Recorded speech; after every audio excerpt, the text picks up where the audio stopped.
eh, kasama natin ngayon, mas mainit. Mas mainit, Oo, at mas gwapo.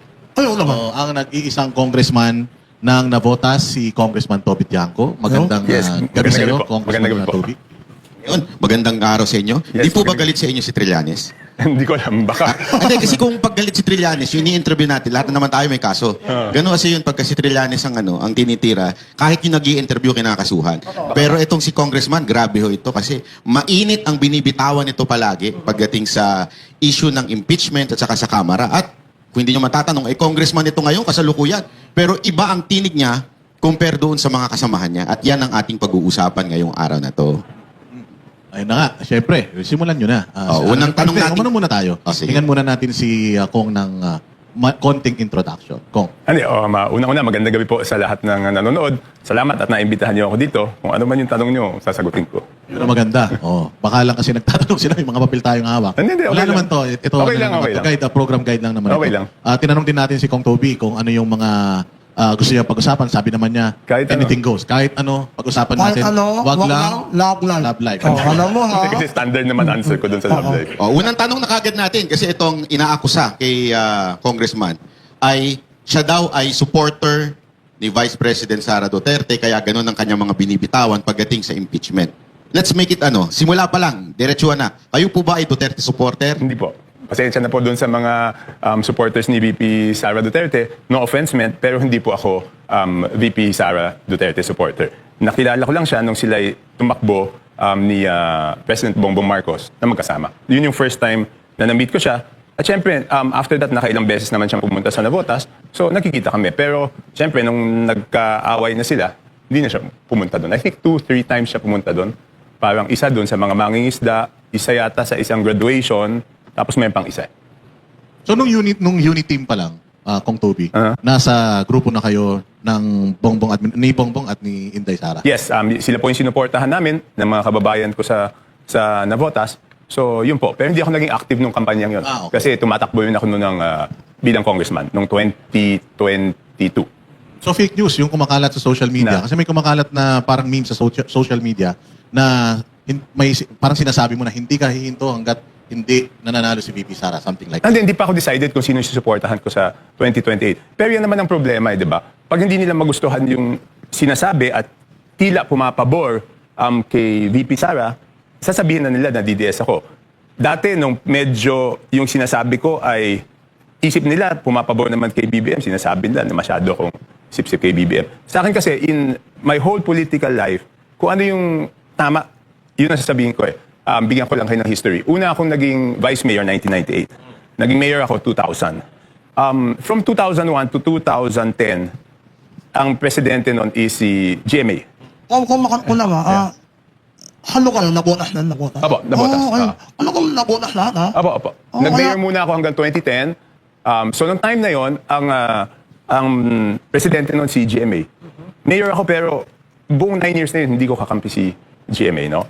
So, sa akin, hindi kasi ako yung kailangan laging kumampi sa administrasyon. In fact, ang unang administrasyon na naging kakampi ko yung presidente is kay Presidente BBM. Kasi pagkatapos ni GMA, 2010 to 2016, Pinoy naman. In the beginning, sumama ako sa majority sa House, pero di ba in-impeach si CJ Corona noon?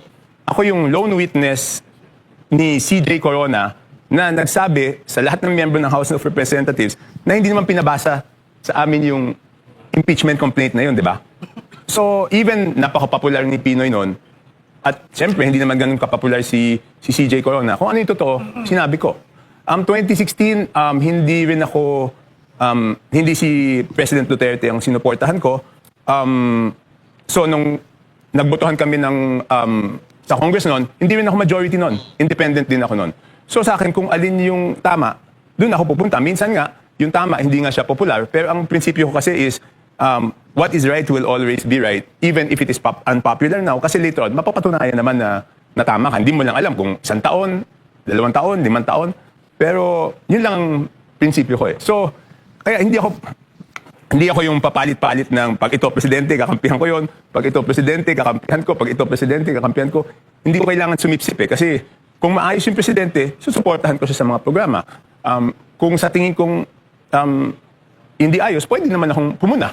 Yung una kasing ginagawa ko is, pupuna ako eh. Ang problema dito kasi ngayon, parang iniisip nila, pag may pinuna ka, kalaban ka kaagad eh. Hindi naman siguro dapat ganun eh, di ba? Maganda yung sinabi nyo, Kong, na doon ka sa tama. Opo. Pero may binanggit ka, Kong, na sa interview nyo na magbibigay si BP Sara ng 1 million bawat isang tao. Hindi wala akong sinabi. 1 million % na hindi siya maaareglo. Hindi, okay, Ayun. okay. Okay. So hindi siya maaareglo. Ibig bang sabihin, unang tanong po, kung yung kumakalaban sa kanya, kailangan ng areglo. Okay. Second na question ko, dahil nasabi nyo na hindi kayo pro Sara, parang hindi kayo anti, doon kayo sa tama, diretsuhin ko na rin yung tanong. Kayo po ba, kung Toby, pro BBM o anti-BBM? Hindi, sinuportahan ko si BBM. In fact, full disclosure, yung wife ko kasi pinsang buo ni BBM eh. Kaya unang-unang presidente na naging kakampip ko is si BBM. Kaya lang, pinupuna ko, siyempre, pag hindi ako agree, sinasabi ko, no? So, balik tayo doon. Balik tayo doon sa sinasabi ko na 100% hindi papaareglo. Hindi ko alam, ba't galit na galit doon yung sila. Logic yun eh. Siguro hindi sila lumalabas ng kanilang opisina. Ako kasi mahilig ako makipagkwentuhan sa mga tao, mahilig ako makipagkwentuhan doon sa mga sa kanto-kanto. Ito naman sentimiento ng tao, eh, diba? Okay, paano ba tayo umabot doon sa sinasabi kong 1 million %? Una-una, in-interview ako ng House Media. Tinatanong nila ako tungkol doon sa impeachment. Okay? So sabi ko, may mga nag-file yan na naniniwala ako na gusto nila accountability. Sabi mo, Akbayan, Makabayan, sina Kiko D, yan, accountability. Ngayon, hanggang ngayon kasi, wala pang napapanagot na big fish. Diba? Wala pang napapanagot na big fish. So pag nakikipagkwentuhan ako sa mga tao, ang sinasabi sa akin, kung wala na yata mangyayari dito sa skandalo, doon sa pinakamagalaking skandalo, siguro sa susunod na administrasyon na sila makapagod. Yan ang sinasabi sa akin ng mga tao. So ano yung logic doon? Kung ang iniisip ng mga tao na wala nang mangyayari sa administrasyon na to, alangan naman iniisip ng tao yung susuportahan ng administrasyon na presidente ang mapapanagot sa mga may kasalanan. Natural, yung line of thinking na yon, ang ibig sabihin nun, yung hindi kakampi ng administrasyon, yun ang magpapanagot nun. Sino ba yung number 1 na hindi kakampi ng administrasyon? Si VP Sara. So doon ko sinabi yung 1 million %. It's just out of usap ko sa tao, tsaka out of logic. Una yan. Pangalawa, alam naman natin, sabi ko mga may nag-file dyan na, siguro, prinsipyo talaga. Pero sa likod nun, yung mga hindi pa pinapanagot sa flood control scam, siguradong ayaw nila si VP Sara. So bakit nila ayaw si VP Sara? The reason na ayaw nila si VP Sara is because mapapanagot sila. So ano yung nanggigigil sila doon sa sinasabi ko? Yun naman yung reason, di ba? Bakit ba nila ayaw? It's because mapapanagot sila. Kung sila makalusot dito, doon, hindi sila makakalusot. Correct. Di ba? Common sense naman yun. Ibig sabihin nyo, Kong Toby, logic po yun. Pero hindi... Based sa mga... Ano ibig sabihin ng mga tao na pag sinabi nilang wala na mangyayari dito sa ilalim ng administrasyon na to. Tapos sinasabi nila, siguro sa susunod na presidente lang yan. Di ba? Siyempre, alam na natin na ang tinutukoy nila ay yung presidente na hindi kakampi ng mga dapat panagutin. O sino yung hindi kakampi ng dapat panagutin? Si VP Sara. Di ba? So kung naniniwala kayo na hindi kayang panagutin ni Marcos itong mga kasamahan ninyo sa Congress? Alam mo, nung una talagang naniniwala ako eh. Because nakwento ko na yung conversation namin nung tatlo, di ba? So pinagalitan niya, number 1 yun. Number 2, kaya ako nabuhayan ng loob because sinabi niya doon sa SONA, di ba, na mahiya kayo. Obvious naman, ang sinasabihan ng mahiya kayo, yung mga nahan doon, hindi naman yung mga nanonood, di ba? Sino ba yung sinasabihan nun? Pero, ang tagal na eh, di ba? Wala pa ring big fish hanggang ngayon eh. So, nakakainip na. Hindi niyo po ba naisip na doon sa time na sinasabi ninyo, kayo po nagkwento na pinagalitan Oo.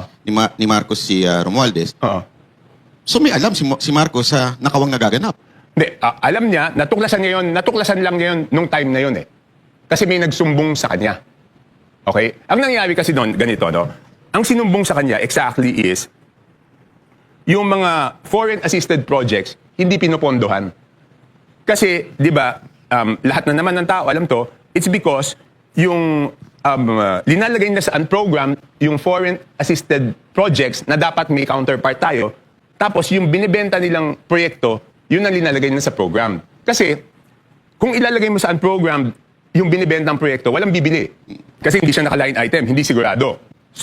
So, linalagay na sa unprogrammed, tapos yung mga binibenta, nilalagay niya sa program. So, pinagalitan niya nun. At sinabi niya na dapat ayusin yan sa BICAM. Kaya lalong nagalit is because hindi inayos sa BICAM.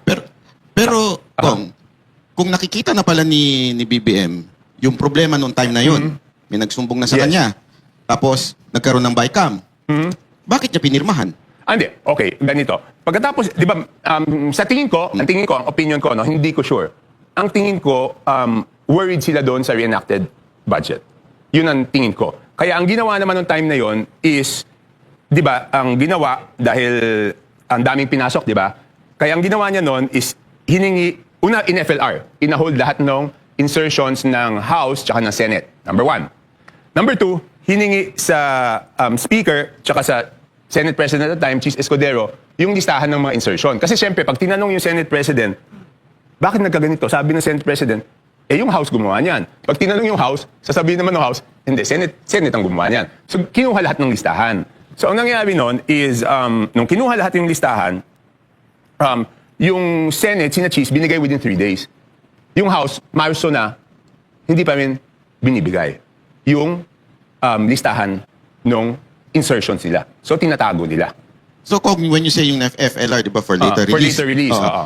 So, can you say now na until now, hindi pa nare-release yun? Hindi, kasi may mga legitimate projects naman. Kasi doon sa, ang pinahold is yung buong insertion sa BICAM. Hindi naman lahat ng insertion masama eh. Kasi ang insertion talagang nagkakaroon ng amendments naman yun eh. Sinasabi ko nga, kaya tinawag na insertion yan. Kasi dati, nung hindi pa computerized, sinisingit yan last minute. Kaya nagkaroon ng word na insertion. Ngayon, may mga legitimate. Kahit ako, nag-request ako na bigyan ng amendment doon sa budget. No? Pero hindi ako member ng BICAM. So kasi legitimate, nakita nila, pinagbibigyan. So ang ginawa doon, lahat ng legitimate, pinago. Pero yung huling nakita ko yung listahan was July 29, 2025. Merong mga 80 billion na talagang hindi na pinayagan. So yun ang nangyari noon. At yun yung sinasabi ko na dahilan kung bakit. Kasi alam ko na insertion, di ba?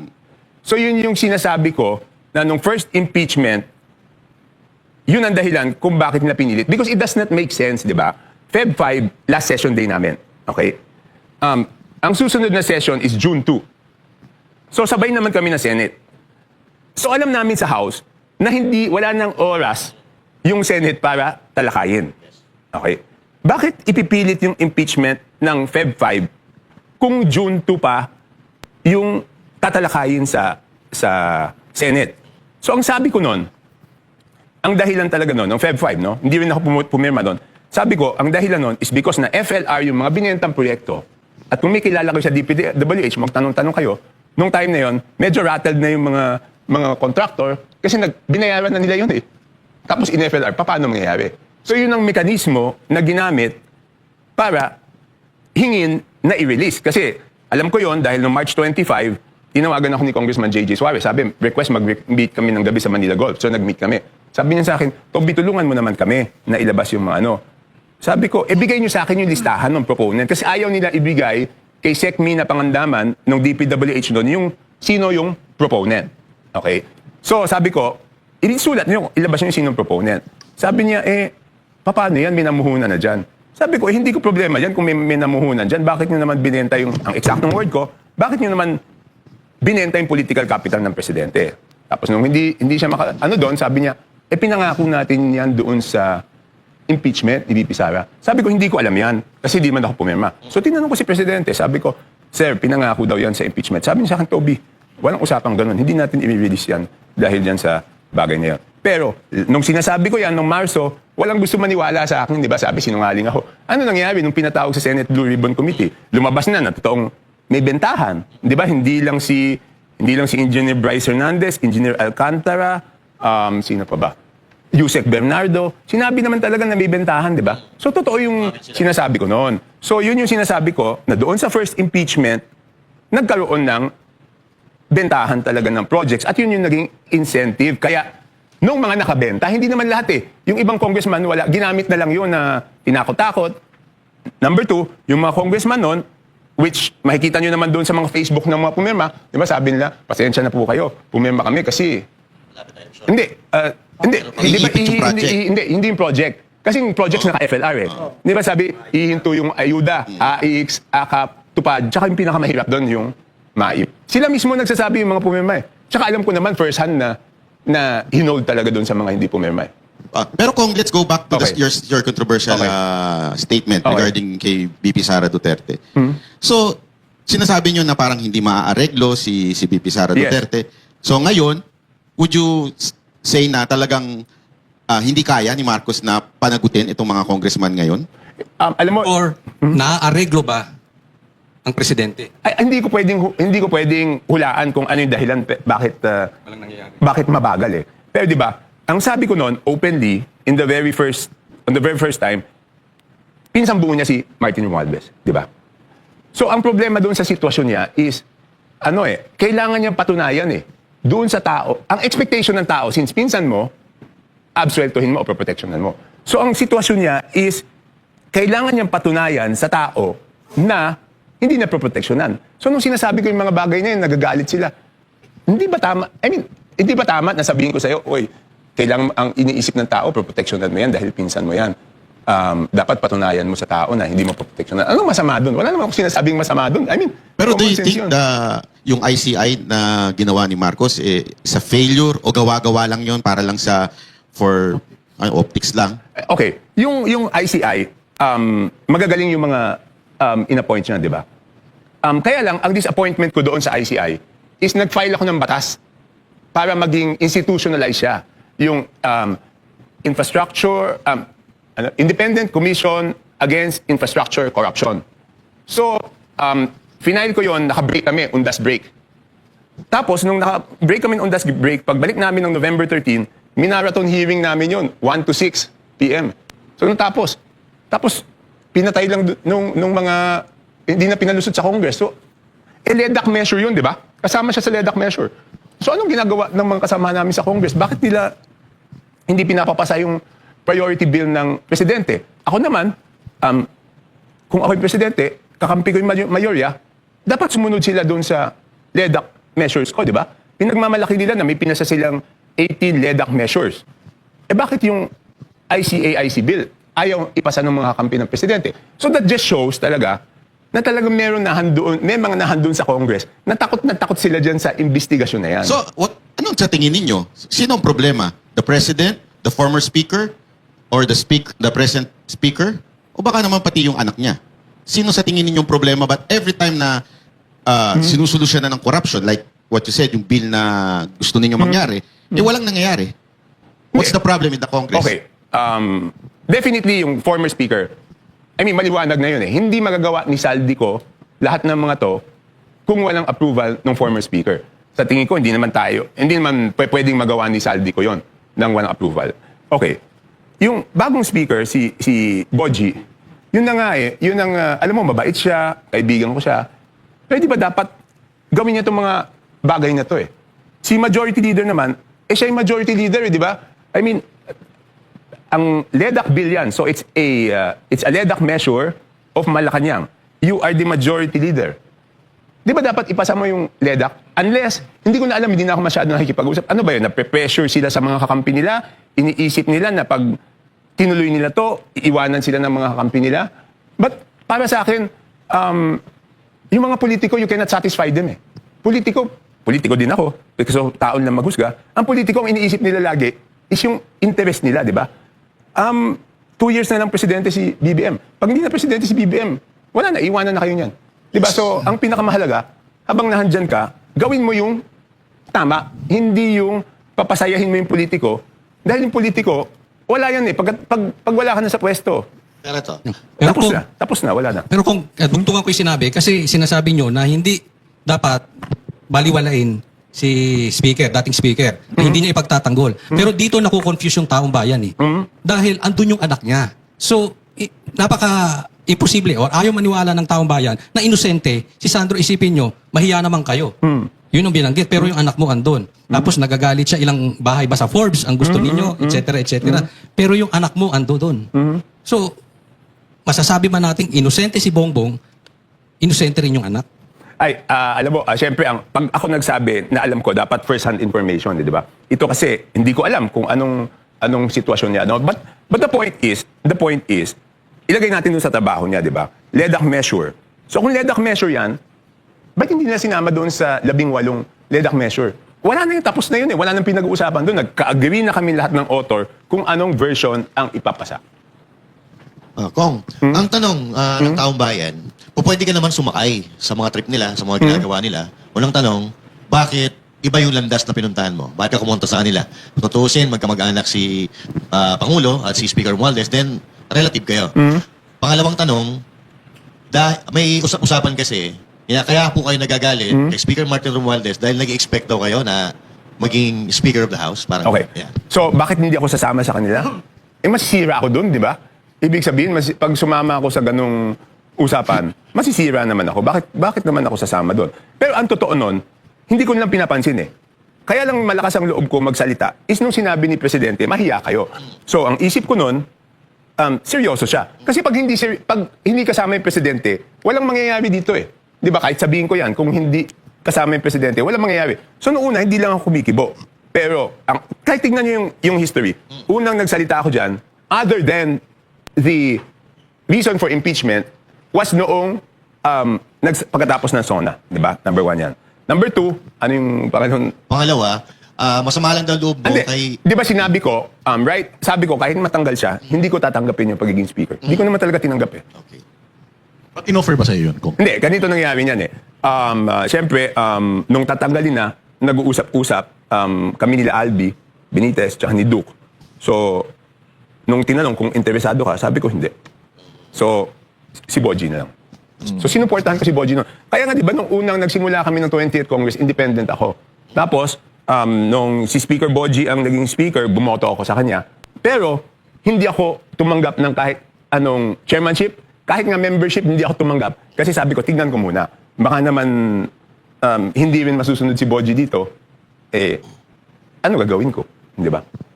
So, kung sinabi nyo kanina na hindi magagawa ni Saldico kung wala si Martin Romualdez. Yes.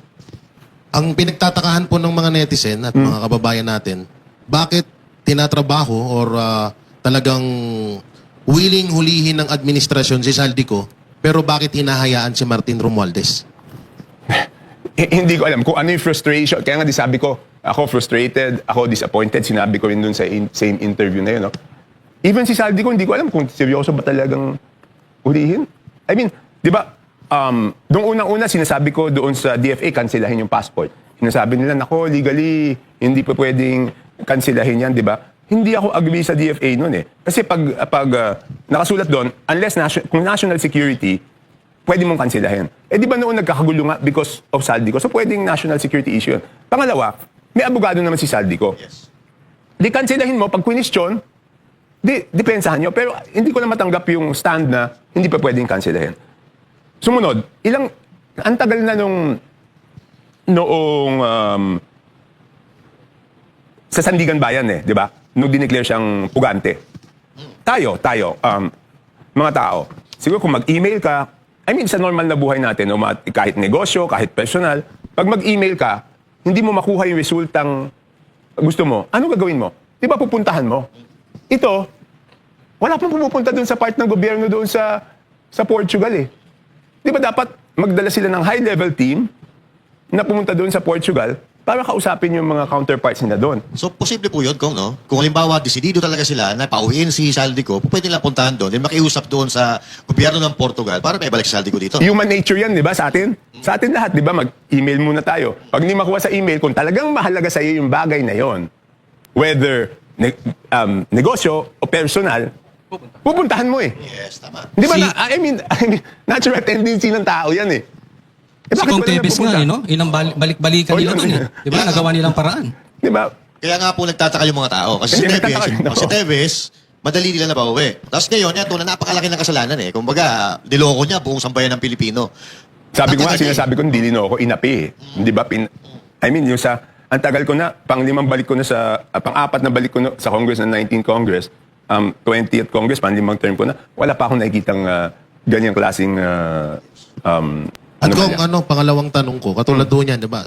Kaharap ka nung pinapagalitan si Martin Romualdez, si Pangulong Bongbong Marcos. Hindi niyo po ba naisip na baka gawa-gawa lang nung magpinsan yun? Parang drama lang nila yun? Hindi ko naman... Alam mo, naisip ko rin yun. Kasi Bakit parang- sinama ka pa eh? Ba't sinama ka pa? Ano Hindi, pong sapat na Hindi, dahilan? kasi ano yun Sunday yun, tandang-tanda ko. Di ba may Sunday lunch, di ba? So pinapasok kami sa loob. Hindi naman siguro ako din linoko, no? Huwag mo naman akong pagmukhain tanga. Gusto mo yata, Hindi, ano rin po kasi, siyempre, nasa Vox Populi tayo. Ito ay opinion. Mga, oo. Opinion po kasi ito ng pangkalahatan yung, Hindi naman masarap yung na tinano isipin ko. namin. Hindi naman masarap na isipin ko, tanga ko na.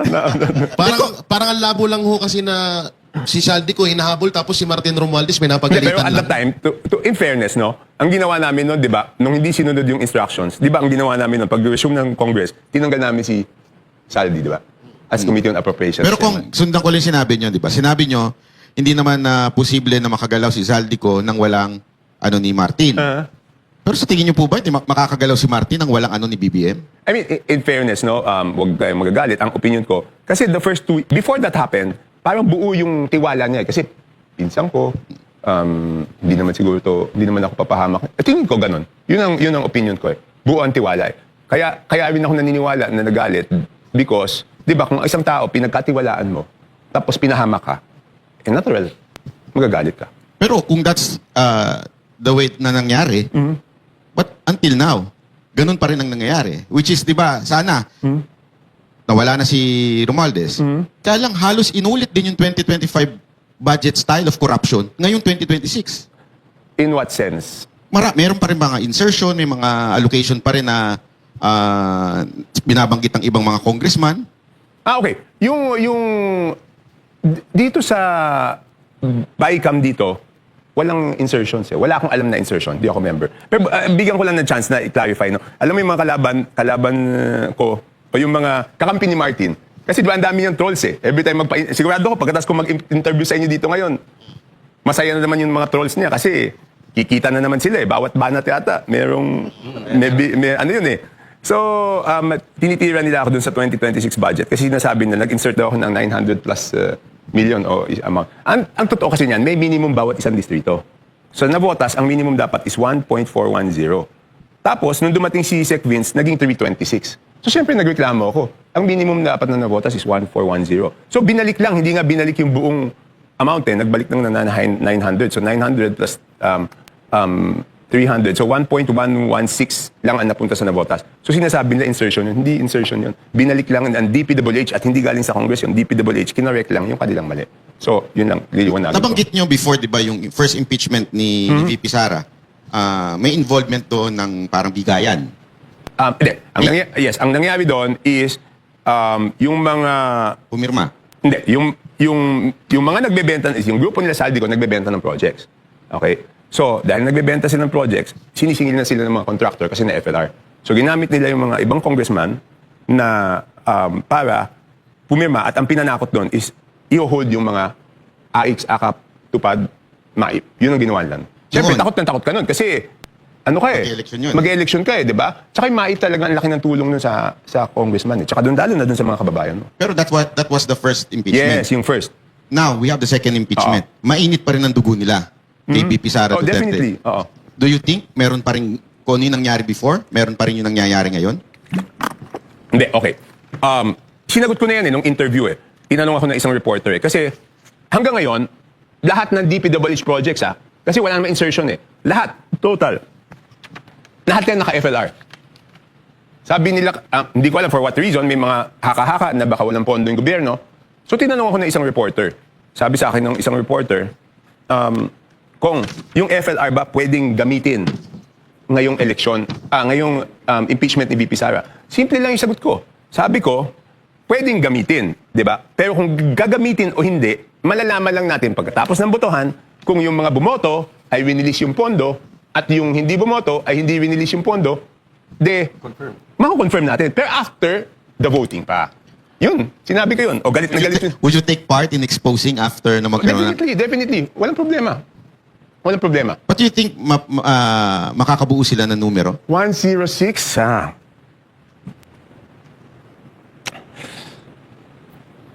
Kasi okay, ganito lang isip ko.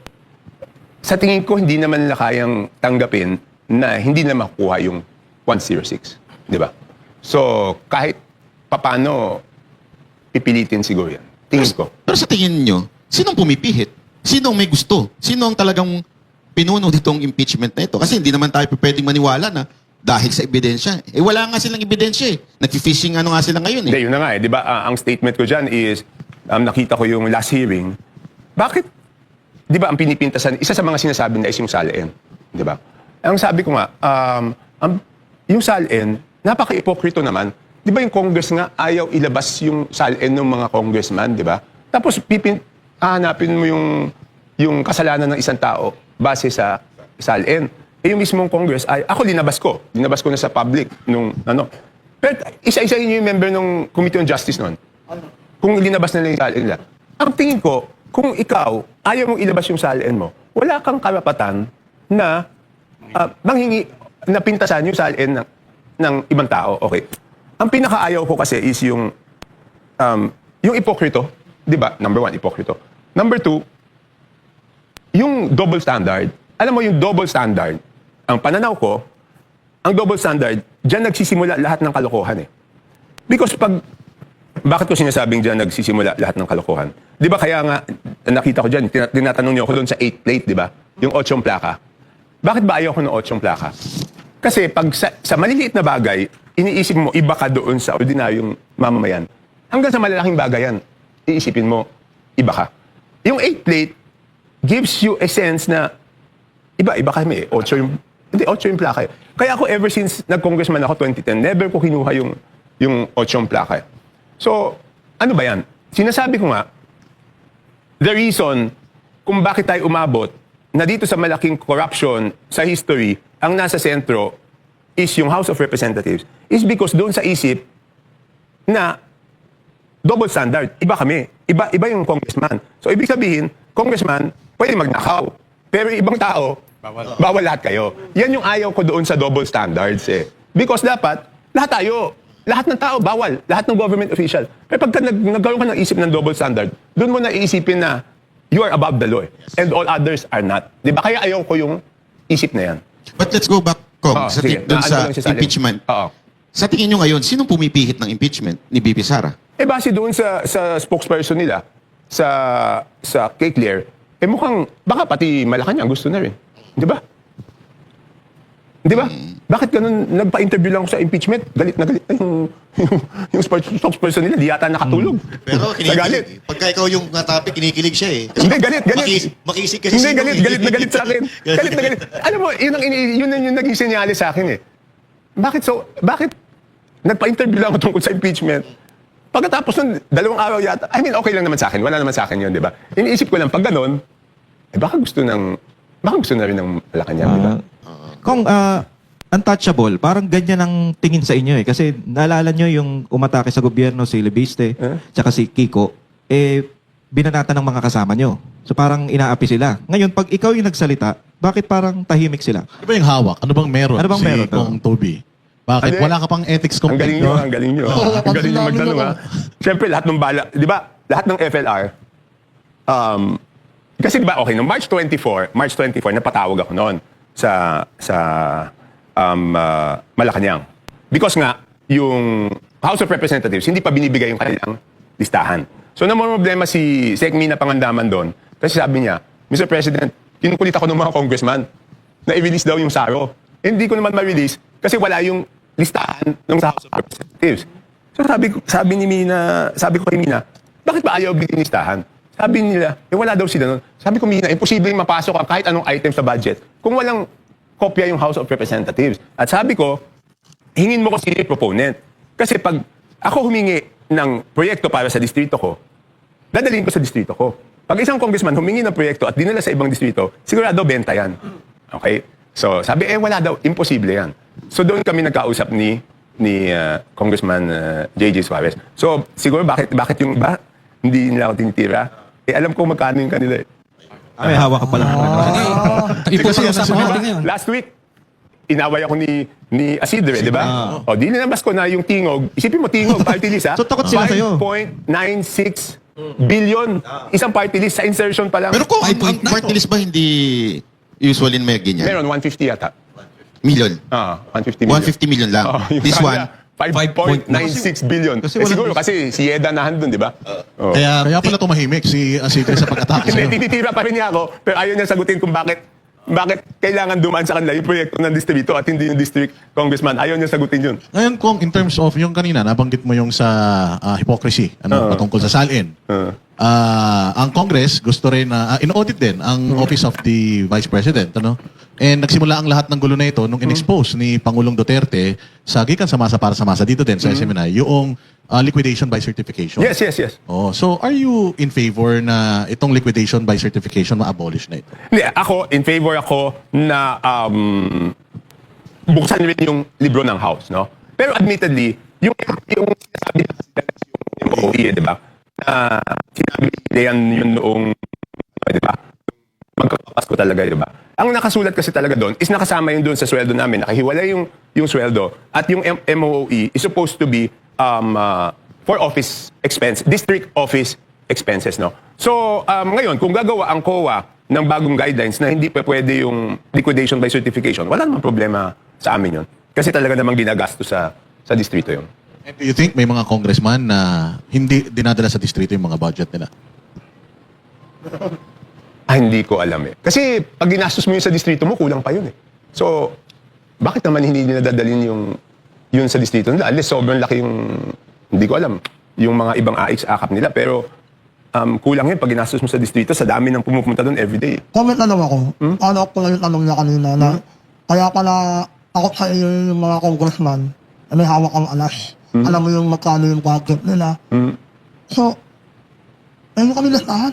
Hindi mawawalan ako ng bala. Mawawalan ako ng bala. Pinako yung bala niya. Mawawalan ako ng bala. Alam mo kung kinasuhan ako walang kwenta yung kaso sa akin. Ano kaso sa'yo? Ay, wala lang. Bakit? Sino sinibel-libel mo? President Marcos. Ano ba yung sinabi? Ang sabi ko lang ang sabi ko lang naman sa post ko, akala ko kasi tunay. Alin? Yung medical record, yung kumakalat na medical record. Yung sa St. Luke's. Ikaw ba yun? Oo. Akala ko, ako nila. Bakit mapati ako madamay sa'yo? Hindi, akala ko kasi tunay. Eh, ilang araw na yun nakapost, so gumaya na ako. Pero ano nga ba talaga sakit? Hindi, alam din, diverticulitis. Dinadivert yung... Pero kung ito, Ikaw pala yun nakaso. alam ko about nun sa hawak ng alas. So, ikaw, malinis ka. Kasi wala, ako sila sa'yo eh. So, wala akong tinatago. Wala Sila naman. marami. Tama. Kasi alam mo, siguro, kaya ako nasa ganitong sitwasyon, kasi alam ko na nakahanda ako na kahit sino ang maging presidente, walang mahahanap na buta sa akin. Kasi nagsimula yung political career ko na hindi ko kakamping presidente. Di ba? 22 years bago ko nakakampi. Isipin mo kung doon sa 22 years na yon may tinatago ako, edi, wala. Tahimik ka rin. Hindi ko ugali na palipat-lipat. Kaya titingnan nyo, ano ba ang reason bakit ang mga politiko palipat-lipat ng partido? Kasi di kung tinatago ka, hindi ka pwedeng, paano ka pupuna sa gobyerno kung meron kang tinatago? Yun ako, di ba? may kilala tayo dyan. So, ibig sabihin kong hindi ka pala katulad ng Remulla Brothers, no? Na patalon-talon. No? Kung meron lang akong tanong, Kaibigan ko naman bago ba kasi isa sa mga accusations sa inyo ng iba, you are eyeing for Senate, kaya kayo nag-iingay daw. Okay, hindi pa ako ganito. Diretsahang sagot, no? 1998 pa ako public servant, no? So pagdating ng 2028, 30 years in public service na ako. At 60 years old na ako pagdating ng 2028. So, yan isang malaking desisyon because it's either I go back 100% sa pagiging negosyante or kung magtutuloy ako ng political career ko, baka for the rest of my life, politician ka na. Hindi ka na, ang hirap Pero may term pa po ba kayo? May term pa ako, isa sa Congress. One term sa Congress. Meron pa ako isang term sa Congress. So madami akong options eh. So ito kung total, sabi nyo nga, asawa ng, yung pinsan ng asawa nyo po, si Pangulong Yes, silang Bongbong tatlo, Marcos. magpipinsan sila. So, ang ibinabatong kasalanan ni BP Sara sa impeachment ay yung 125 million na confidential fund. Sa tingin niyo po ba, hindi po ba karapat-dapat ma-impeach si Marcos Jr. sa mga ipinupukol sa kanya na katulad lang ho nito, 500 billion flood control, 241 billion 2025 GAA illegal insertion, Maharlika funds, gold reserve, tsaka yung PhilHealth, GSI, SSS, so sobrang dami Okay. na inaano sa kanya. So, number one, punta tayo doon sa intelligence funds, no? I mean, with all due respect doon sa mga kasamahan ko sa Committee on Justice, though napagbotohan na nila yan at sinabi nilang may substance. Ako, ang simpleng pananaw ko dito is doon sa intelligence funds na yan is that unang-una, yung notice of disallowance is appealable. It is appealable doon sa COA. And even assuming na mag-rule yung COA doon, appealable ulit yan hanggang Supreme Court. So hindi mo pa masasabi na may kasalanan kasi under appeal pa yung notice of disallowance at wala pang finality doon. So hindi mo masasabi that there is graft and corruption.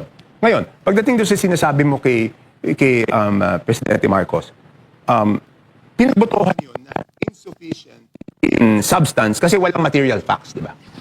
So ang sinasabi ko, kaya nga hindi pa pwede double standards eh. We have to apply the same standards sa lahat. Kaya nga sinasabi ko, dapat same standards ang gagamitin doon sa impeachment ni VP Sara. So bakit ngayon lang kayo naghihingi ng mga dokumento, di ba? Ng mga ebidensya. Eh kaya lang, pinagbotohan na doon, ano naman magagawa ko? But nasa majority pa rin po ba kayo ngayon? Oh, pero, I mean, nasabi lang sa majority, pero since hindi naman ako tumanggap ng kahit anong komite, libre naman akong gawin kahit anong gusto kong gawin. Dahil di naman pwedeng, di ba si Egay, no, nagsalita, tinanggal nila, di ba? Ano naman tatanggalin nila sa akin kung magsalita ako? Wala naman silang tatanggalin sa akin. Kaya nga hindi ako tumanggap ng kahit anong... So, ngayon, ang sa tingin nyo talaga, walang substance, yung impeachment. Doon sa ano, hindi ko kabisado kung ano lahat ng mga... Yung sa confidential.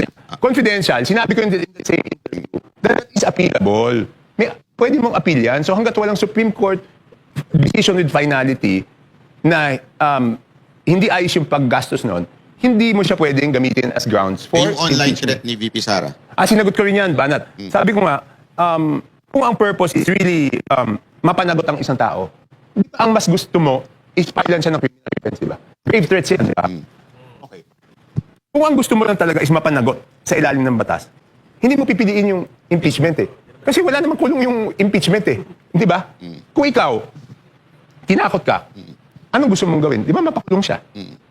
Eh bakit dito, ang pinaperson natin is yung Di baka iniisip kasi ng mga kababayan natin kung immune si VP Sara pagdating sa kaso. Hindi, tama, buti sinabi mo. Hindi, it's only the president that is immune from suit. Ang vice president is not immune from suit. So habang vice president siya, pwede mo siyang filean ng kaso. So yun ang sinasabi ko, number one yon. Coach Oli, ibigay mo muna yung mic kasi nagdolo ko yung mic ni Kong eh. Number one yon. Number two, pag sinabi mong grave threats, who will determine kung yan ay grave threat? Kunyari, siya tinakot. Kahit magkapatid kami, hindi ko naman pwede sabihin na grave threat yun eh. Di ba siya lang ang makakapag-desisyon kung grave threats yun o hindi? Hindi yung ibang tao. Ito, bakit yung congressman ang magsasabi? Dapat yung mga sinabihan noon, si Presidente, si First Lady, si former Speaker, sila magsasabi na grave threats yun. At dapat, linitis muna yun sa DOJ. Yun yung aking pananaw. What about kay Madriaga? What do you think of... Mahirap yun. Wala namang... Hindi naman masabi ni Madriaga saan nanggaling yung pera. Papaano... Di ba? Walang... Di ba dapat muna, pag...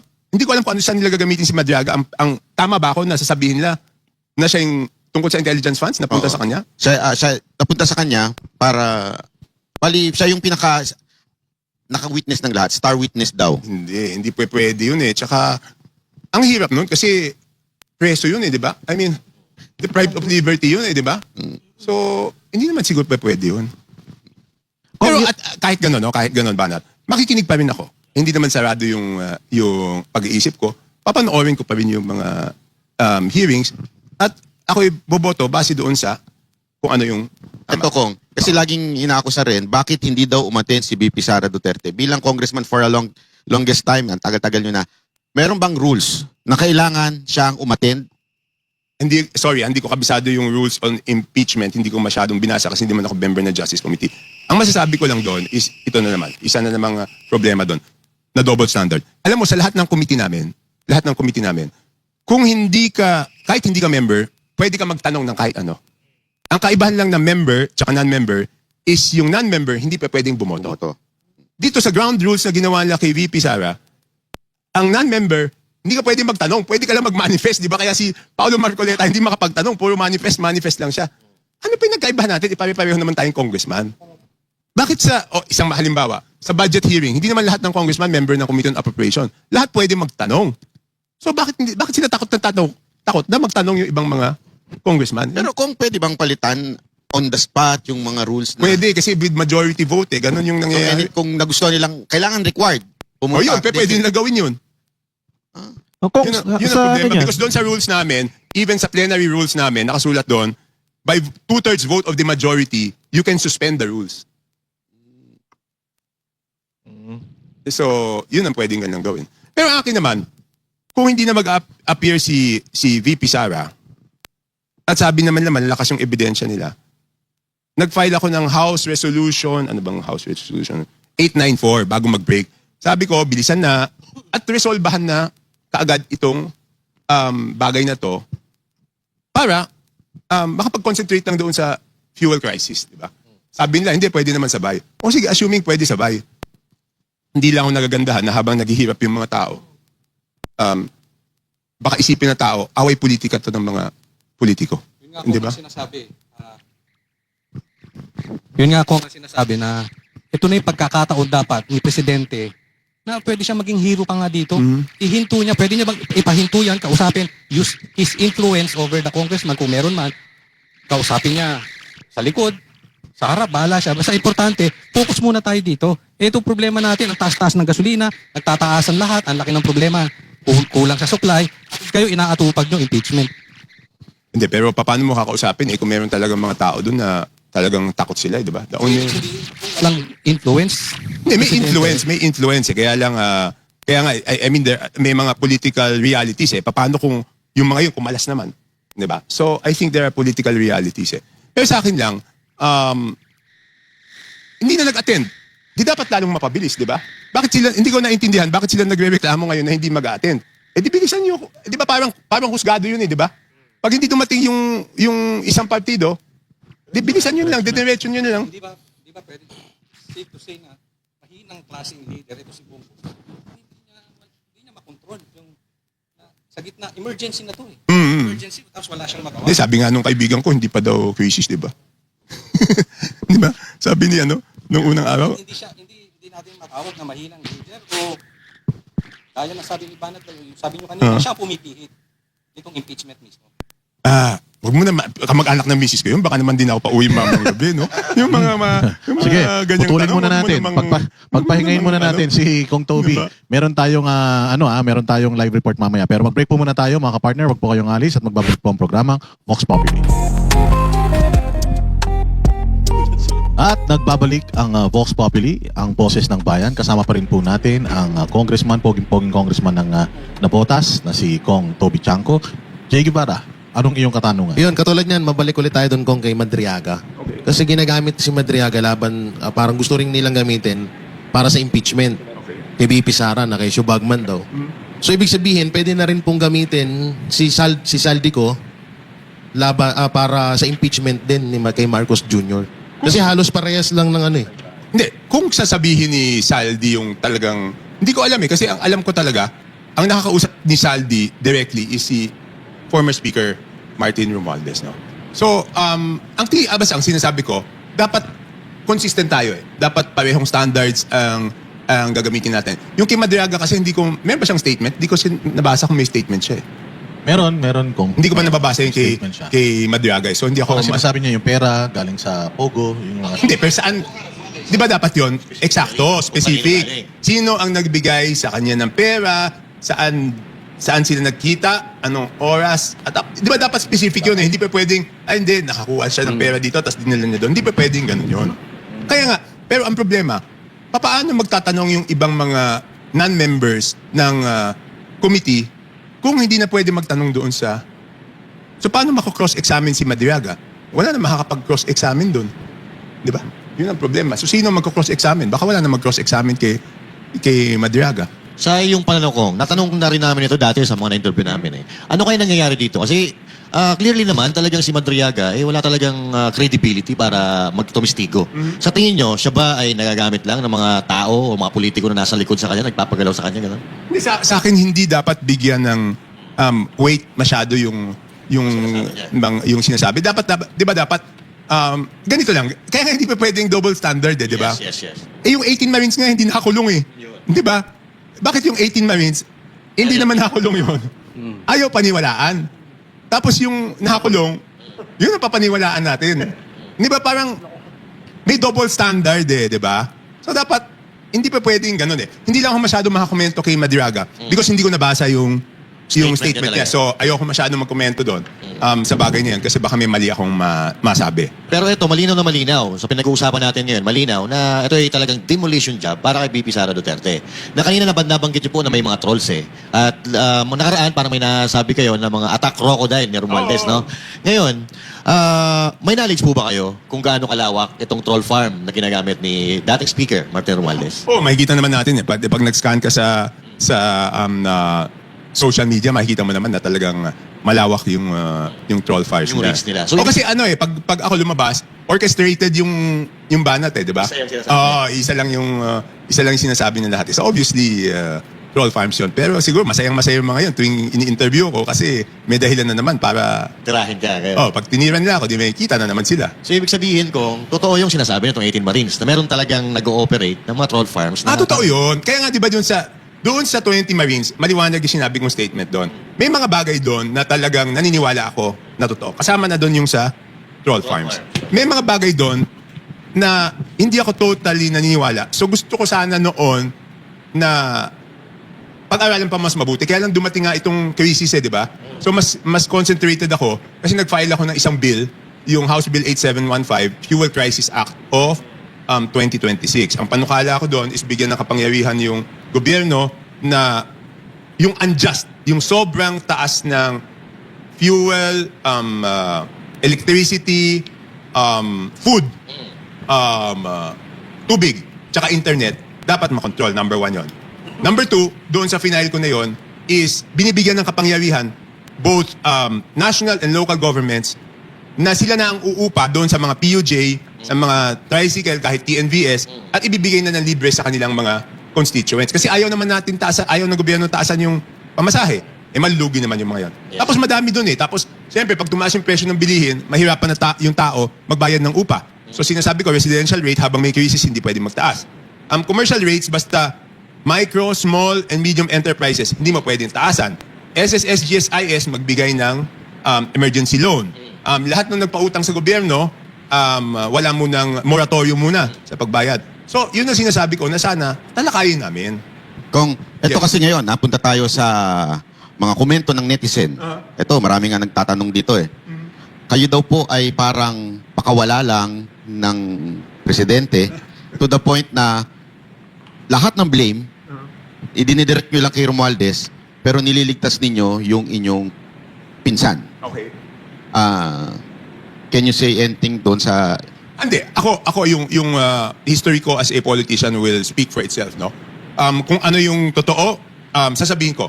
Ngayon, kung later on may ebidensya na talagang kasama siya, masakit man dahil pinsan siya ng misis ko, wala akong magagawa eh, 'di ba? Kung yan ang totoo eh. Pero sa ngayon, ang katotohanan na alam ko is hanggang doon sa kay Martin Romualdez. Kasi okay, bakit ko alam yan na totoo?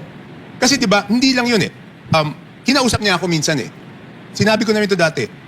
Sabi niya sa akin, ano ba nangyayari? Sabi ko kasi naman si Saldi, 'di ba, humihingi ng 20% doon sa mga proyekto. Sabi ko nga, pati ako nga, nung dinapit ko sa isang tao, sabi sa akin, presyong kamag-anak daw, 10%, 'di ba? So, sabi niya, ang sagot niya sa akin is, bakit hindi ka nilang dumiretso sa akin? 'Di ba, parang instead na pagalitan mo si Saldi, ang sinasabi mo sa akin, dumiretso ako sa'yo. Ang sagot ko sa kanya noon, Speaker, kasi kung yan ang patakaran, hindi naman dahil pinsan mo yung misis ko, humihingi ako ng exemption. Kung yan yung patakaran, yan yung patakaran nyo eh. Sundin natin. Sundin natin. Pero hindi ko kayang gawin, hindi ako tumuloy. Diba? Pero kung yun ang patakaran nyo, yun ang patakaran nyo. So, ganun ang katuwiran ko eh. Kaya hindi lang- ko pagtatakpan yung... Ano naman mapapala ko kung pagtakpan Hindi, ko? tulad po ng komento ng isang nanonood sa atin ngayon. Sinabi ninyo na walang sinabi si Saldico na binigyan si Marcos. Pero according to sa video niya, meron.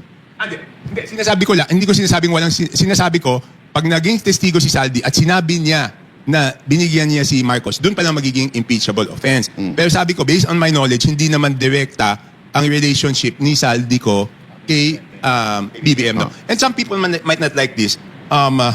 Sasabihin ko rin yung totoo, si BBM, ano yun eh, walang luho yun eh. So hindi ako makapaniwala na Walang luho, wala ring bisyo.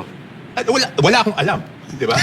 Hindi, pero ito Kong kasi parang... Hindi, pero yung pagkaalam ko doon sa pagkakilala ko sa kanya for over ilang years, 30 years. I mean, some people might disagree, mababasa ko, pero maayos na tao yun eh. Mabait talaga eh. Pero Yun kasi- yung pagkakilala ko eh. It's like, nangyayari. Whether we like it or not, nakikita natin there is a big corruption. Yes, correct. Kaya nga, So, it's either sangkot siya o inutil siya. I mean, yun ang problema. That's why he has to prove, babalik ulit ako sa kanya, na he is in the position to prove na hindi siya sangkot. Walang benefit. Ang problema sa sitwasyon niya is walang benefit of the doubt for him. Kasi pinsan niya si Martin. So ang sitwasyon niya is siya ang dapat magpatunay sa tao na hindi ako kasama dyan. Yun ang kailangan niya gawin. Pero do you think after kailan na yung sinabi niyang mahiya naman kayo? Until now? July 25 o Kaya nga, 28? until now, wala pang mapanagot na quote-unquote supposedly big fish na mapakulong. Eh until Tagal, now, diba? wala pang big fish. Kaya nga, di ba? So ibig bang sabihin po nun, wala talaga siyang ginagawa. Hindi, kaya nga frustrated ako. No? Pero nung isang araw, nakita ko yata si Boying, may sinabi yata siya na magiging mainit itong... No. Ano sabi Kaya niya? lang kasi iba kasi pag nagsalita yun, marami sinasabi na hindi nangyayari. Ano sabi niya? Mas maiinit Mas pa mainit daw. ang tag-init. So, hintayin lang. Pero kung ito hintayin yung ano, Mike, ayo. Hindi, kasi whether we like it or not, no, alam ko, kung lumabas later on, na kasama siya dyan, masakit din para sa akin eh. Kasi mabait naman yung taong yun eh. Mabait naman yun siya sa akin. So, if it comes out later on, na kasama siya doon, I will not be happy about it. Kaya I'll be lang- sad about it also. But, I'll be sad, but I will have to stick to the truth. Kasi wala akong magagawa yun ng katotohanan. Kaya lang diba? ako- Ayoko naman banat na masama naman ako doon sa wala naman akong kasalanan. Kasi meron din tayong, ibig sabihin, for so long, na-maintain ko tong pangalan ko na wala akong ganyan. Pero you're ready. Just in case But it's maglabasan going- pa Yes, I'm ready, but sinasabi ko, it's going to be painful. Kasi mabait naman siya, hindi lang sa akin. At naniniwala akong mabait siyang tao eh. I mean, minsan sinasabi ko nga sobrang bait na hindi siya confrontational eh. Alam mo, pag presidente, hindi talaga pwede yung... Hindi confrontational. No, because there are painful decisions that you have to make. Kaya nga ako nang hihinayang. Because yung isipin mo, nanalo ka 31 million votes, paano ka napunta sa sitwasyon ngayon na ang trust rating mo is naging negative? Diba? Saan napunta yung lahat ng political capital mo? Naubos yung political capital mo? Eh, napakahalaga yung political capital na yon because yun ang paraan para makagawa ka ng mga reformang masasakit eh. Diba? So, nasayang lahat. So, do you think na wala talagang political will din somehow ito si BBM? Hindi, gusto niya, kaya lang minsan masyadong mabait. Hindi pwede talaga yung mabait. Hindi pwede yung hindi ka confrontational pag politiko ka. Pero sometimes, siyempre, yun ang character ng tao, hindi na natin mababago, di ba? Kaya lang, tama po kayo doon, masyado siya mabait. Di sana nagpari na lang siya, hindi na lang siya nagpresidente. I mean, we have 2 years. Naintindihan ko We yan. have 2 years. Naintindihan ko yun. And we are in a crisis. Yes, naintindihan ko yan. Sa crisis na to, hindi po pwedeng mabait ang pinuno. Yes. We have to have a strong hand pagdating sa mga Hindi desisyon. naman dapat maging masama, pero dapat dito Strong is... hand. Oo, medyo strong ka. Kaya nga, ganun yung pananaw ko. Kaya nga, di ba sinasabi ko,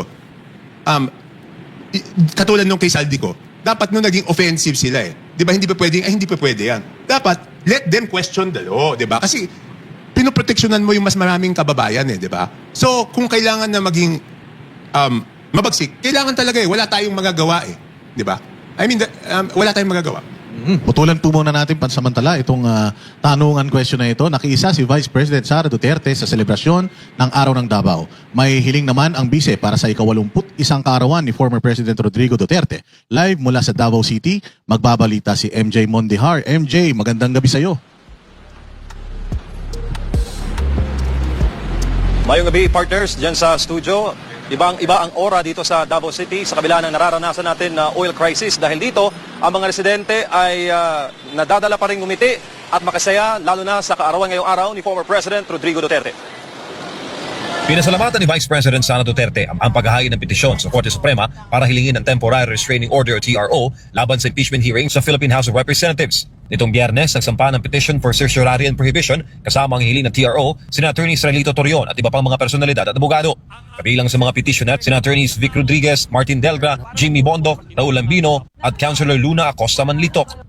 Ang petisyon ay laban sa House Committee on Justice na nagsasagawa ng impeachment proceedings laban sa Vice. Siyempre, nagpapasalamat ako sa mga lawyers, independent lawyers na hindi kasama sa defense team na nag-iisip pa rin na ipaglaban ang ating saligang batas at kontrahin ang pag-abuso ng proseso ng impeachment. Sa panayam dito sa Davao City, sinabi ng Vice Presidente na hindi siya kinonsulta ng petitioner sa kanilang pagdulog sa Supreme Court at wala umuno sa kanyang isip ngayon ng impeachment. Ipinapaubaya na lamang niya ang usapin sa kanyang legal team. Dagdag pa niya, mas marami raw problemang kinahaharap ang masang Pilipino kaysa sa impeachment. Kabilang na dito ang matinding pagtaas sa presyo ng langis dulot ng oil crisis sa gitnang silangan. Samantala, dumalo naman ang ilang personalidad sa culminating activity na ika-81st araw ng Davao. Kabilang dito si Duterte Youth Party List Chairman Ronald Cardema. Dumalo rin ang mga kongresisang sina Kiko Barzaga ng Cavite 4th District at Leandro Leviste ng Batangas. Naroon din ang mga abogadong sina Ferdy Topacio, Vic Rodriguez, Harold Respicio at Rowena Guanzon. Gulat ako kanina na maraming mga bisita na hindi tiga Davao at nagsalita na sila at nagbigay na sila at nagpahayag na sila ng kanilang suporta para sa aking kandidatura sa 2028 at syempre suporta sa ating panawagan ng hustisya sa ginawang pagkidnap kay dating Pangulong Rodrigo Duterte. Kaya nakakatapa ng puso na merong hindi tiga Davao na pareho ang nararamdaman ng karamihan ng mga Davaoenyo, lalong-lalo na sa celebration ng Araw ng Davao. Narito naman ang birthday wish ni Vice President Sara para sa kanyang ama na si former Philippine President Rodrigo Duterte. For an 81-year-old, isa lang ang birthday wish natin lahat. And that is, he be given another year of good health sa ato ang Ginoo.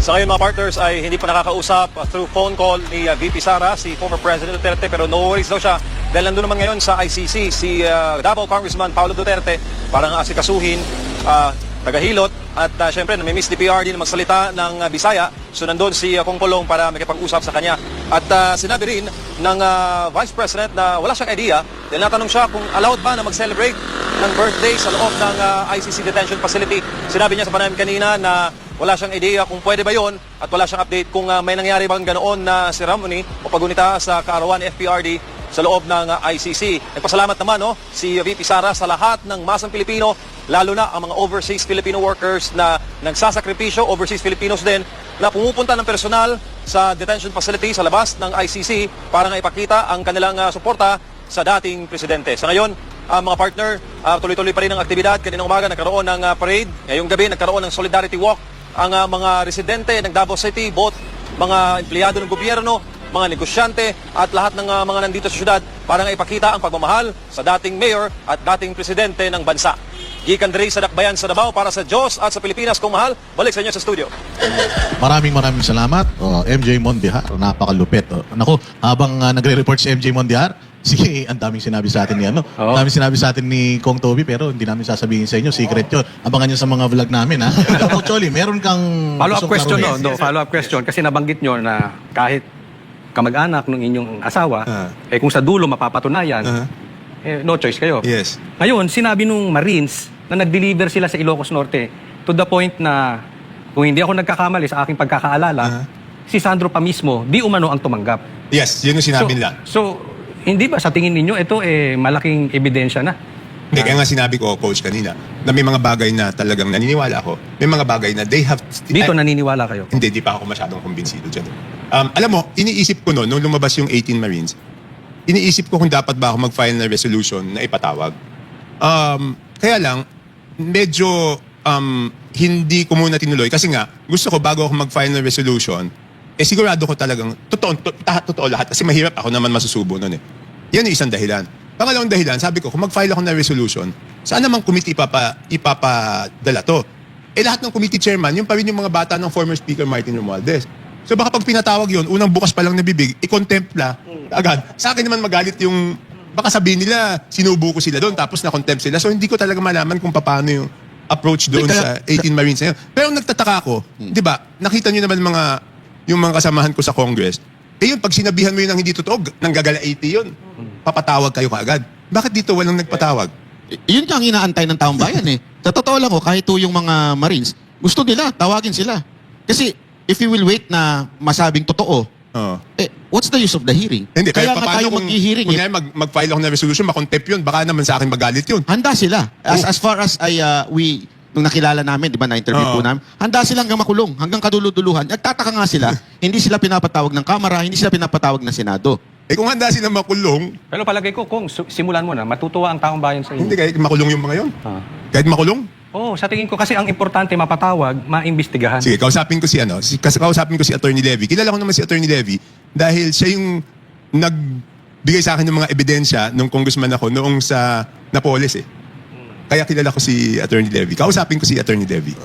May tanong ako, once and for all, kasi sabi mo kanina, marami kang hawak na alas. Kaya mo ba mapakabayani para sa amin lahat?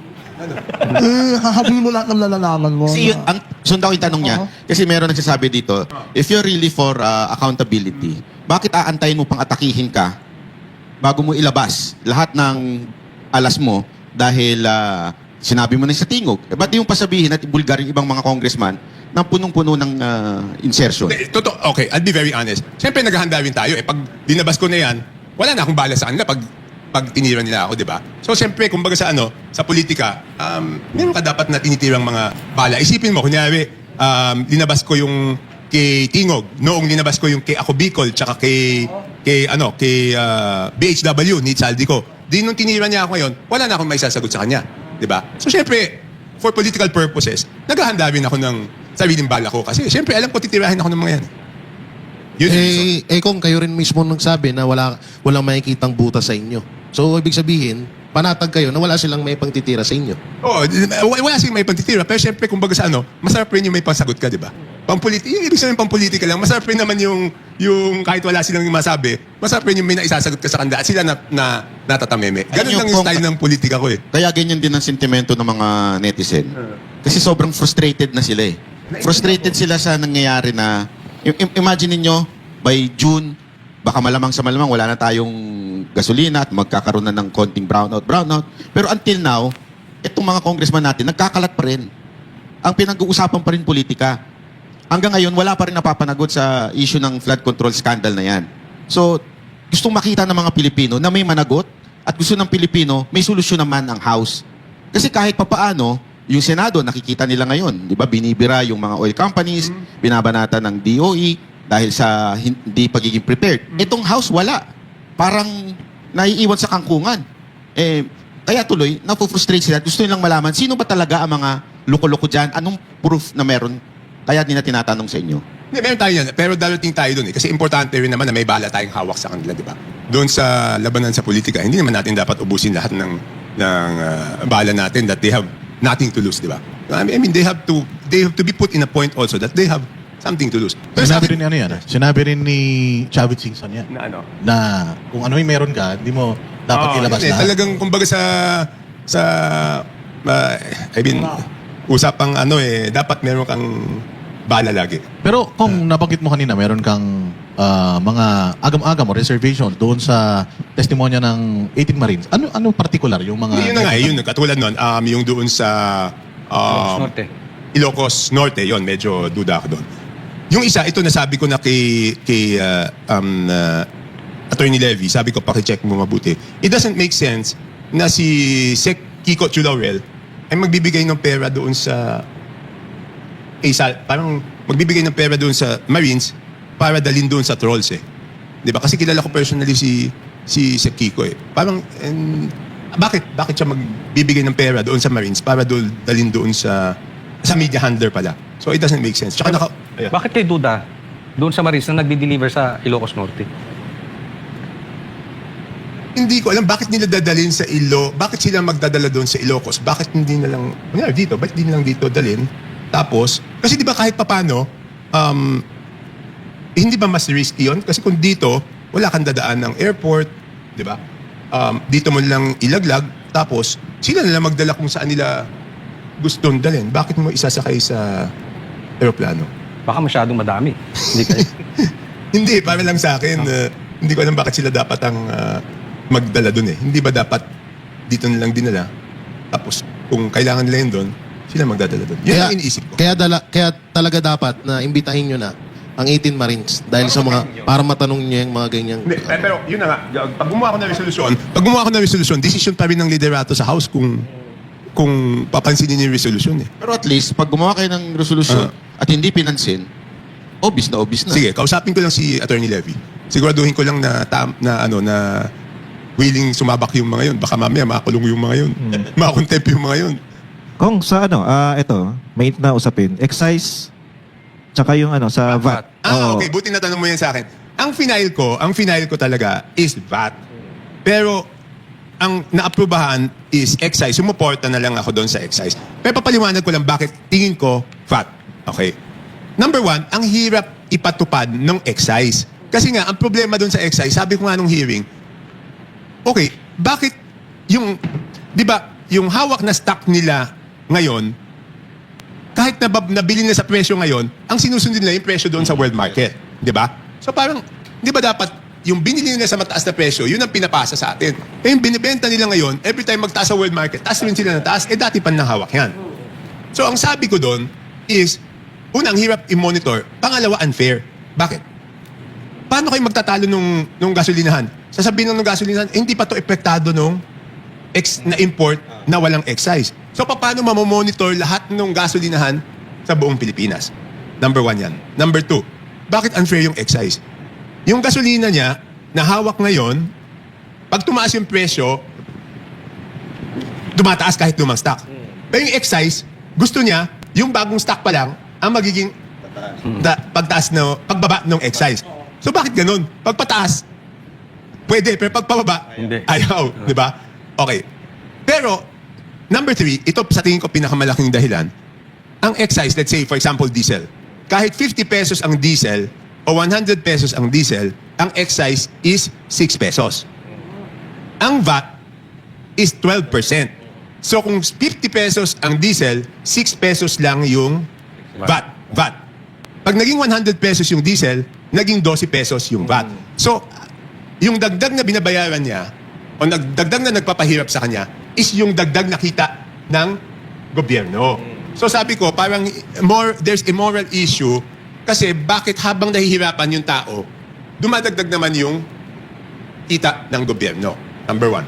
Number two, yung VAT, ang daling i-monitor, wala kayong pagtatalunan kailan dumating yung fuel. Kasi pag sinabing today, walang VAT, tatanggalin lang yung 12%. So hindi mahirapan mag-monitor. Karamihan ng problema natin dito sa mga ganyan is yung monitoring and implementation. Dito, pag tinanggal mo yung VAT, wala na kayong pagtatalunan dun sa monitoring. Kasi automatic, walang 12% eh. So, ang dali-daling i-monitor eh. Tsaka mas malaki. Mas malaki, tsaka madaling i-monitor eh. Importante yung madaling i-monitor. Kasi, pag mahirap i-monitor, alam mo naman yung tao, di ba? Hanap ng lusot yan. Ito pa paano mo lulusutan? Sa tingin nyo, Kong, we're going to survive this war? Ako worried ako Kaya nga, okay, sorry. Ako worried ako. Kaya nga hindi ko matanggap na habang okay, I'm for accountability. Walang problema doon, di ba? Pero kung tayo mismo na medyo komportable, nag-worry, ano pa yung mga kababayan natin na ang inaasahan lang nila is yung everyday nakita nila. Di ba? So bakit hindi yun ang pagtuunan natin ng Kasi pansin? pagtaas talaga nitong gasolina, tuloy-tuloy na ito. Lahat yan, lahat. Because pagkain, tataas, di ba? Because ng transportation cost ng delivery ng pagkain, tataas yan. Lahat na yan tataas. Kuryente, tataas. Dapat Ang sweldo hindi may tataas eh. Oo nga eh. Kasi hirap din yung mga negosyante. So, ang sinasabi ko lang, kung tayo na may steady, stable income, na may problema, ano pa yung mga kababayan natin? Di ba? So, ang akin lang naman, maging sensitive naman tayo doon sa katayuan ng iba. Nakakausap niyo po ba yung mga kasama niyo sa Congress tungkol dito sa issue na ganito? Alam mo, ang problema doon talaga is madami ako nakausap, madami nag-agree. Katulad kaya kanina, hindi ako makasagot sa'yo kung may numero ba. Kasi madami doon talaga, ayaw na nila eh.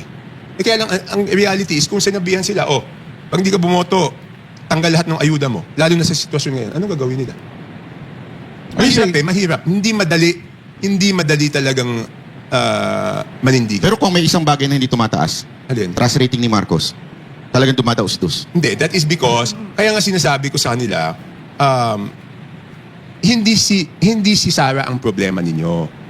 Ang problema is dapat talaga, is you have to bring up your trust ratings di ba? So dapat lang talaga, mag-concentrate na lang sa governance. Anyway, hindi na naman siya pwede tumakbo sa 2028 Early on in one of the interviews, tinanong sa akin, ano ang maipapayo ko? Sinabi ko yan, na ang maipapayo ko, just concentrate on governance. Di ba? Wala pa yung impeachment noon, wala pa yung problema sa langis noon. Para sa akin, mas gusto ko na magkaroon siya na may maiwan siyang legacy, di ba? Para sa akin yun ang mas mahalaga. Because, sa totoo lang, even a popular president cannot transfer his votes to his successor. Hindi maililipat yan kahit ng popular na presidente. Iba yun Kasi ang pagboto na personality based ang politics natin dito sa Pilipinas So kursunado ng tao yan, hindi mo sigurado na kahit popular ka, maililipat mo doon sa iyong successor. So bakit mo papag-aaksayan ng panahon? So siguraduhin mo lang, makaiwan ka ng legasiya. Yan ang problema, sorry. Ang problema nito kasi kung yung parang hindi nagmamaterialize itong mga statements ni PBBM, para bang may sinasabi siya na hindi naman natutupad lagi. Like for example, ito nag-worry ako dito sa state of energy emergency. Ito, considering na tayo pinakauna, meron pang mga bansa na mas malapit dun sa gera, pero tayo unang nag-declare ng state of energy emergency. Meron bang advantage ito sa atin or disadvantage or advantage when it comes to para sa ating mga ordinary Yung Pilipino? mismong dineclare na Yes. na iyo. Sa tingin ko kulang pa Kaya nga, but even before that, nag-file na talaga ako nung House Bill ko. Pero kahit yung House Bill ko, baka kulang. Kaya nga gusto ko na tumawag siya ng special session after the Holy Week para pagtalakayan namin ano pa ba yung ibang mga kinakailangan para matugunan natin yung problema ng ating mga kababayan. Kasi ako worried talaga ako Alam nyo kung, di ba sinabi ng mga ilang senador na nababagalan sila sa response ng gobyerno ngayon, hindi po ba kayo na naiinis din na may panahon pang mag-break ang mga congressman habang merong emergency yung mga kababayan natin talagang hirap na? Siyempre, okay. Kaya nga ang sinasabi ko, yung after Holy Week, mag-resume kami, Hindi lang yon. Mas nakakainis naman kung naka-break kami, yung impeachment pwedeng tumuloy, yung ibang bagay, hindi namin pinag-usapan. Diba? Balik tayo sa impeachment. Hindi. Kaya nga, tama kayo So, ibig sabihin, di ba, kung naka-break kami, siguro mas maintindihan mo kung break, wala talaga di ba? Ibig sabihin, pwede magtrabaho para sa impeachment, pero hindi pwede magtrabaho para doon sa... So, sobrang tindi ng impeachment. Tulad na sinabi nyo kanina, na mismong si Auntie Clara nagsasabi na iba na tono niya before, ayaw nila sa impeachment. Ngayon, gusto nila binabanatang ka. Sa tingin mo ba talaga Malacanang ang... Hindi, okay, ang sinasabi ko, nung una impeachment, sinabi ni Presidente, ayaw niya. Ngayon, wala naman siyang sinasabing ayaw niya. So, So, hindi ko alam. Tapos lahat naman ng galaw, mukhang gusto. Di ba? So, yun magiging isipan ko. Because, honestly, Banat, matagal na kami hindi nagkikita kasi hindi na ako... mas mabuti siguro yung hindi mo na kami magkausap kasi ang hirap siyempre kahit paano, presidente yon, di ba? Tapos baka naman may maikwento, tapos may ibang pinagkwentuhan, sa dami na naninira sa akin doon, baka akong papagbintangan, di ba? So mas mabuti ng... So sa tingin nyo talaga, mukhang presidente may gustong pa-impeach. Ako, my feeling now is baka nakumbinsi na siya. Yun ang feeling ko. Kasi it's too powerful Hindi, ang feeling ko, I'm very straightforward, di ba? Baka nakumbinsi na siya because wala naman siya sinasabing ayaw niya. Di ba? Unlike the first time na sinabi talaga niya, hindi napapanahon yan. Pero sa akin, kung hindi napapanahon nung una, siguro ngayon mas may crisis Di ba? I'm not using it as an excuse. Again, sasabihin ko, hindi dahil dinidepensa ko si BP, hindi po ako in fact, there are some issues na hindi ako totally agree doon sa stand ni VP. For example, yung stand sa West Philippine Sea, hindi naman ako totally agree doon sa stand niya do. So hindi ako, sa akin lang talaga, sa tingin ko, na hindi to tama. Tsaka kung isinantabi namin because walang substance yung ABBM, dapat we apply the same standards. Pero wala na tayong magawa, pinagbotohan na ng komitiyan. So katulad niyang kung ang Kamara ay mag-break na. Nag-break kami the previous week, 19. So 19. tapos tuloy-tuloy pa rin ng impeachment. Wala po bang kakayanan si Pangulong Bongbong Marcos para patigil niya yun? Dahil Pwede niyang actually, siyempre supposedly may as supposedly may separation of powers, Sa di ba? madaling salita kung mas Hindi, mahalaga pero ba? pwede namang pakiusapan yung mga kakampi sa House kung gusto. Di ba? Pwede naman eh. Halimbawa, sabihin ng Pangulo na tigil nyo yung usapang sa impeachment, doon muna tayo sa krisis. Hindi, pwede yun. Tapos hindi pa rin sinunod ng mga... Wala ho bang magagawa si Pangulong Bongbong doon? I mean, technically, legally, wala siyang magagawa. Pero kakampi mo yung mga yon, dapat out of respect. Oo. Kasi parang di mo nirespeto. Sa madaling salita, parang wala talaga si sinabing itigil. Kasi he can do that. Hindi nga, di ba, sabi ko nga sa inyo, base doon sa galaw sa House, at the fact, okay, ganito lang, maliwanag. By the mere fact na inauthorize ng Speaker at ng Majority Leader na ituloy yung impeachment, alam nga naman kontra yun sa gusto ng Malacanang, di ba? Speaker na yun, tsaka Majority Hindi Leader. kaya dahil may rules na they have to do it in a certain... Hindi, ang tagal nun ba? 60 session days yun. 60 session days. So 60 days pwede. 60 session days. So pwede talagang ituloy after. So 60 session days is 60 divided by 3 session days per week. 20 weeks yun. 5 buwan. So nakabalik na talaga ang ano nun. Pwede. 60 divided, tama ba? 60 divided by 3, 20. 20 divided by 4. Tama, 5 weeks. 5 months. 5 months ang sinasabi ng Constitution doon. Kasi dati kong, no? So parang minamadali. Yun ang... sa tingin nyo ba minamadali? Ang tingin ko, hindi minamadali. Ang tingin ko, Tinatabunan? hindi. Pangtabon? Hindi kasi, di ba, ang tingin ko, gusto nilang gamitin yan na venue Para babuyin. para maglabas ng mga ebidensya, kung ano-ano. Di ba sabi nga nila, mini trial, tapos binawi rin, sila rin mismo nagbawi na hindi mini trial. So gagamitin nyo, sa tingin ko, gagamitin nyo na venue para Siraan. Yun ang tingin ko. Ibig sabihin... But again, makikinig ako sa lahat ng ebidensya. Kung later on, mapatunayan sila, hindi, wala tayong magagawa. Hindi ba? So, ibig sabihin, gusto rin ni Pangulong Bongbong Marcos. Kasi kung matatanda natin, si PRRD, during the Lenny Robredo time, sinabi niya ayaw niya. Titigil silang lahat. So, ibig sabihin, gusto talaga. Parang, pabor din. Hindi, by the mere fact nga na yung speaker at saka yung majority leader, na may majority leader naman, anak ng presidente, na inauthorize na magtuloy-tuloy, okay. Para sa akin, okay lang kasi ako rin naman ang request ko magtuloy-tuloy. Yes. Ang difference lang, yung akin, magtuloy-tuloy para ma-resolbahan kaagad para harapin yung crisis. Yes. Yung sa nila, magtuloy-tuloy lang. Para pabagsak niya si... Baka ganun yung ratings. So, Pero question lang totoo ba yung dalawang 2 million na pabaon bago magbakasyon? hindi pa baon yun. Ano yun? Yun yung MOOE ulit. Okay. MOOE. Di ba inamin ko naman na meron talagang MOOE pag Break. pag-break eh. Oh. Bakit ganun? Paki-explain nga sa amin. Bakit may MOOE pagka magbabakasyon? Ano? Kasi parang ganun ang dating nun eh. O magbabakasyon kayo, ito Okay. MOOE. Okay, ako Parang- ganito Okay, ako sasabihin ko, saan ko ginastos yung MOOE ko? Lahat ng graduations namin, uso na ngayon yung lead wall eh. Hindi naman kaya ng eskwelahan na magbayad ng lead wall. Hindi naman kaya ng LGU. So doon napunta, ako yung naggastos ng lead wall ng lahat ng elementary tsaka high school graduations. No? So ilan yan? 20... Pero kung every time magbabakasyon, laging may ganun? Every time magbe-break. Magbe-break pala. Ang philosophy, okay. Pero, liwanagin ko ba noong first time ko pumasok sa Congress, 2010, meron na rin yan. So, hindi siya bago. So, first time ko pumasok sa Congress, meron na rin yan. Na break MOOE. Additional MOOE. Kasi meron naman kaming MOOE every month, di ba? Ang sweldo namin is, let's say, almost 300, tapos less than 300, tapos meron yan MOOE below, less than 700,000.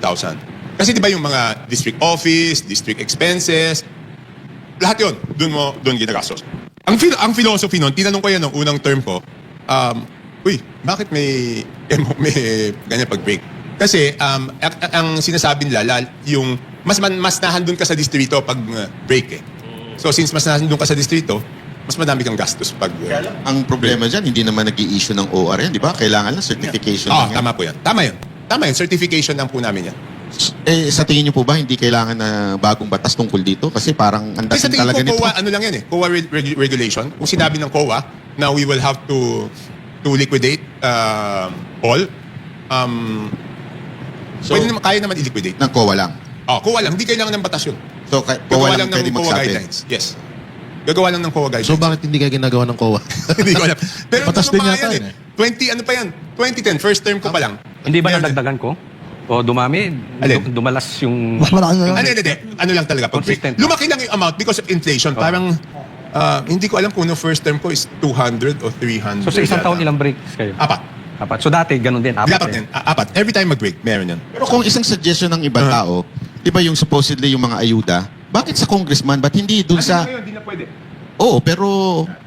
Di ba, kita naman natin na may ganun pa rin nangyayari. Ba't hindi na lang daw sa LGU? Gawin ang batas at gawin... LGU ang dapat magbigay. Hindi ang... Hindi naman, okay, hindi naman congressman nagbibigay. Ang bumababa doon sa distrito is DSWD. Hindi kami yung nagbibigay noon. Hindi kami nagbibigay noon. Kunyari, yung AX, yung AKAP, ang bumababa doon is yung DSWD. Pagtupad, ang pupunta doon is yung DOLE. So hindi yun, hindi... Pero tama kay Jangkong, pero nagagamit pa rin po ito sa politika. Dahil nga, di ba, kaya nga pumirma yung iba dahil dyan, sa issue na yan. Hindi, kaya pumirma iba kasi puputulin. Oo. So pag puputulin, wala na yung constituents mo.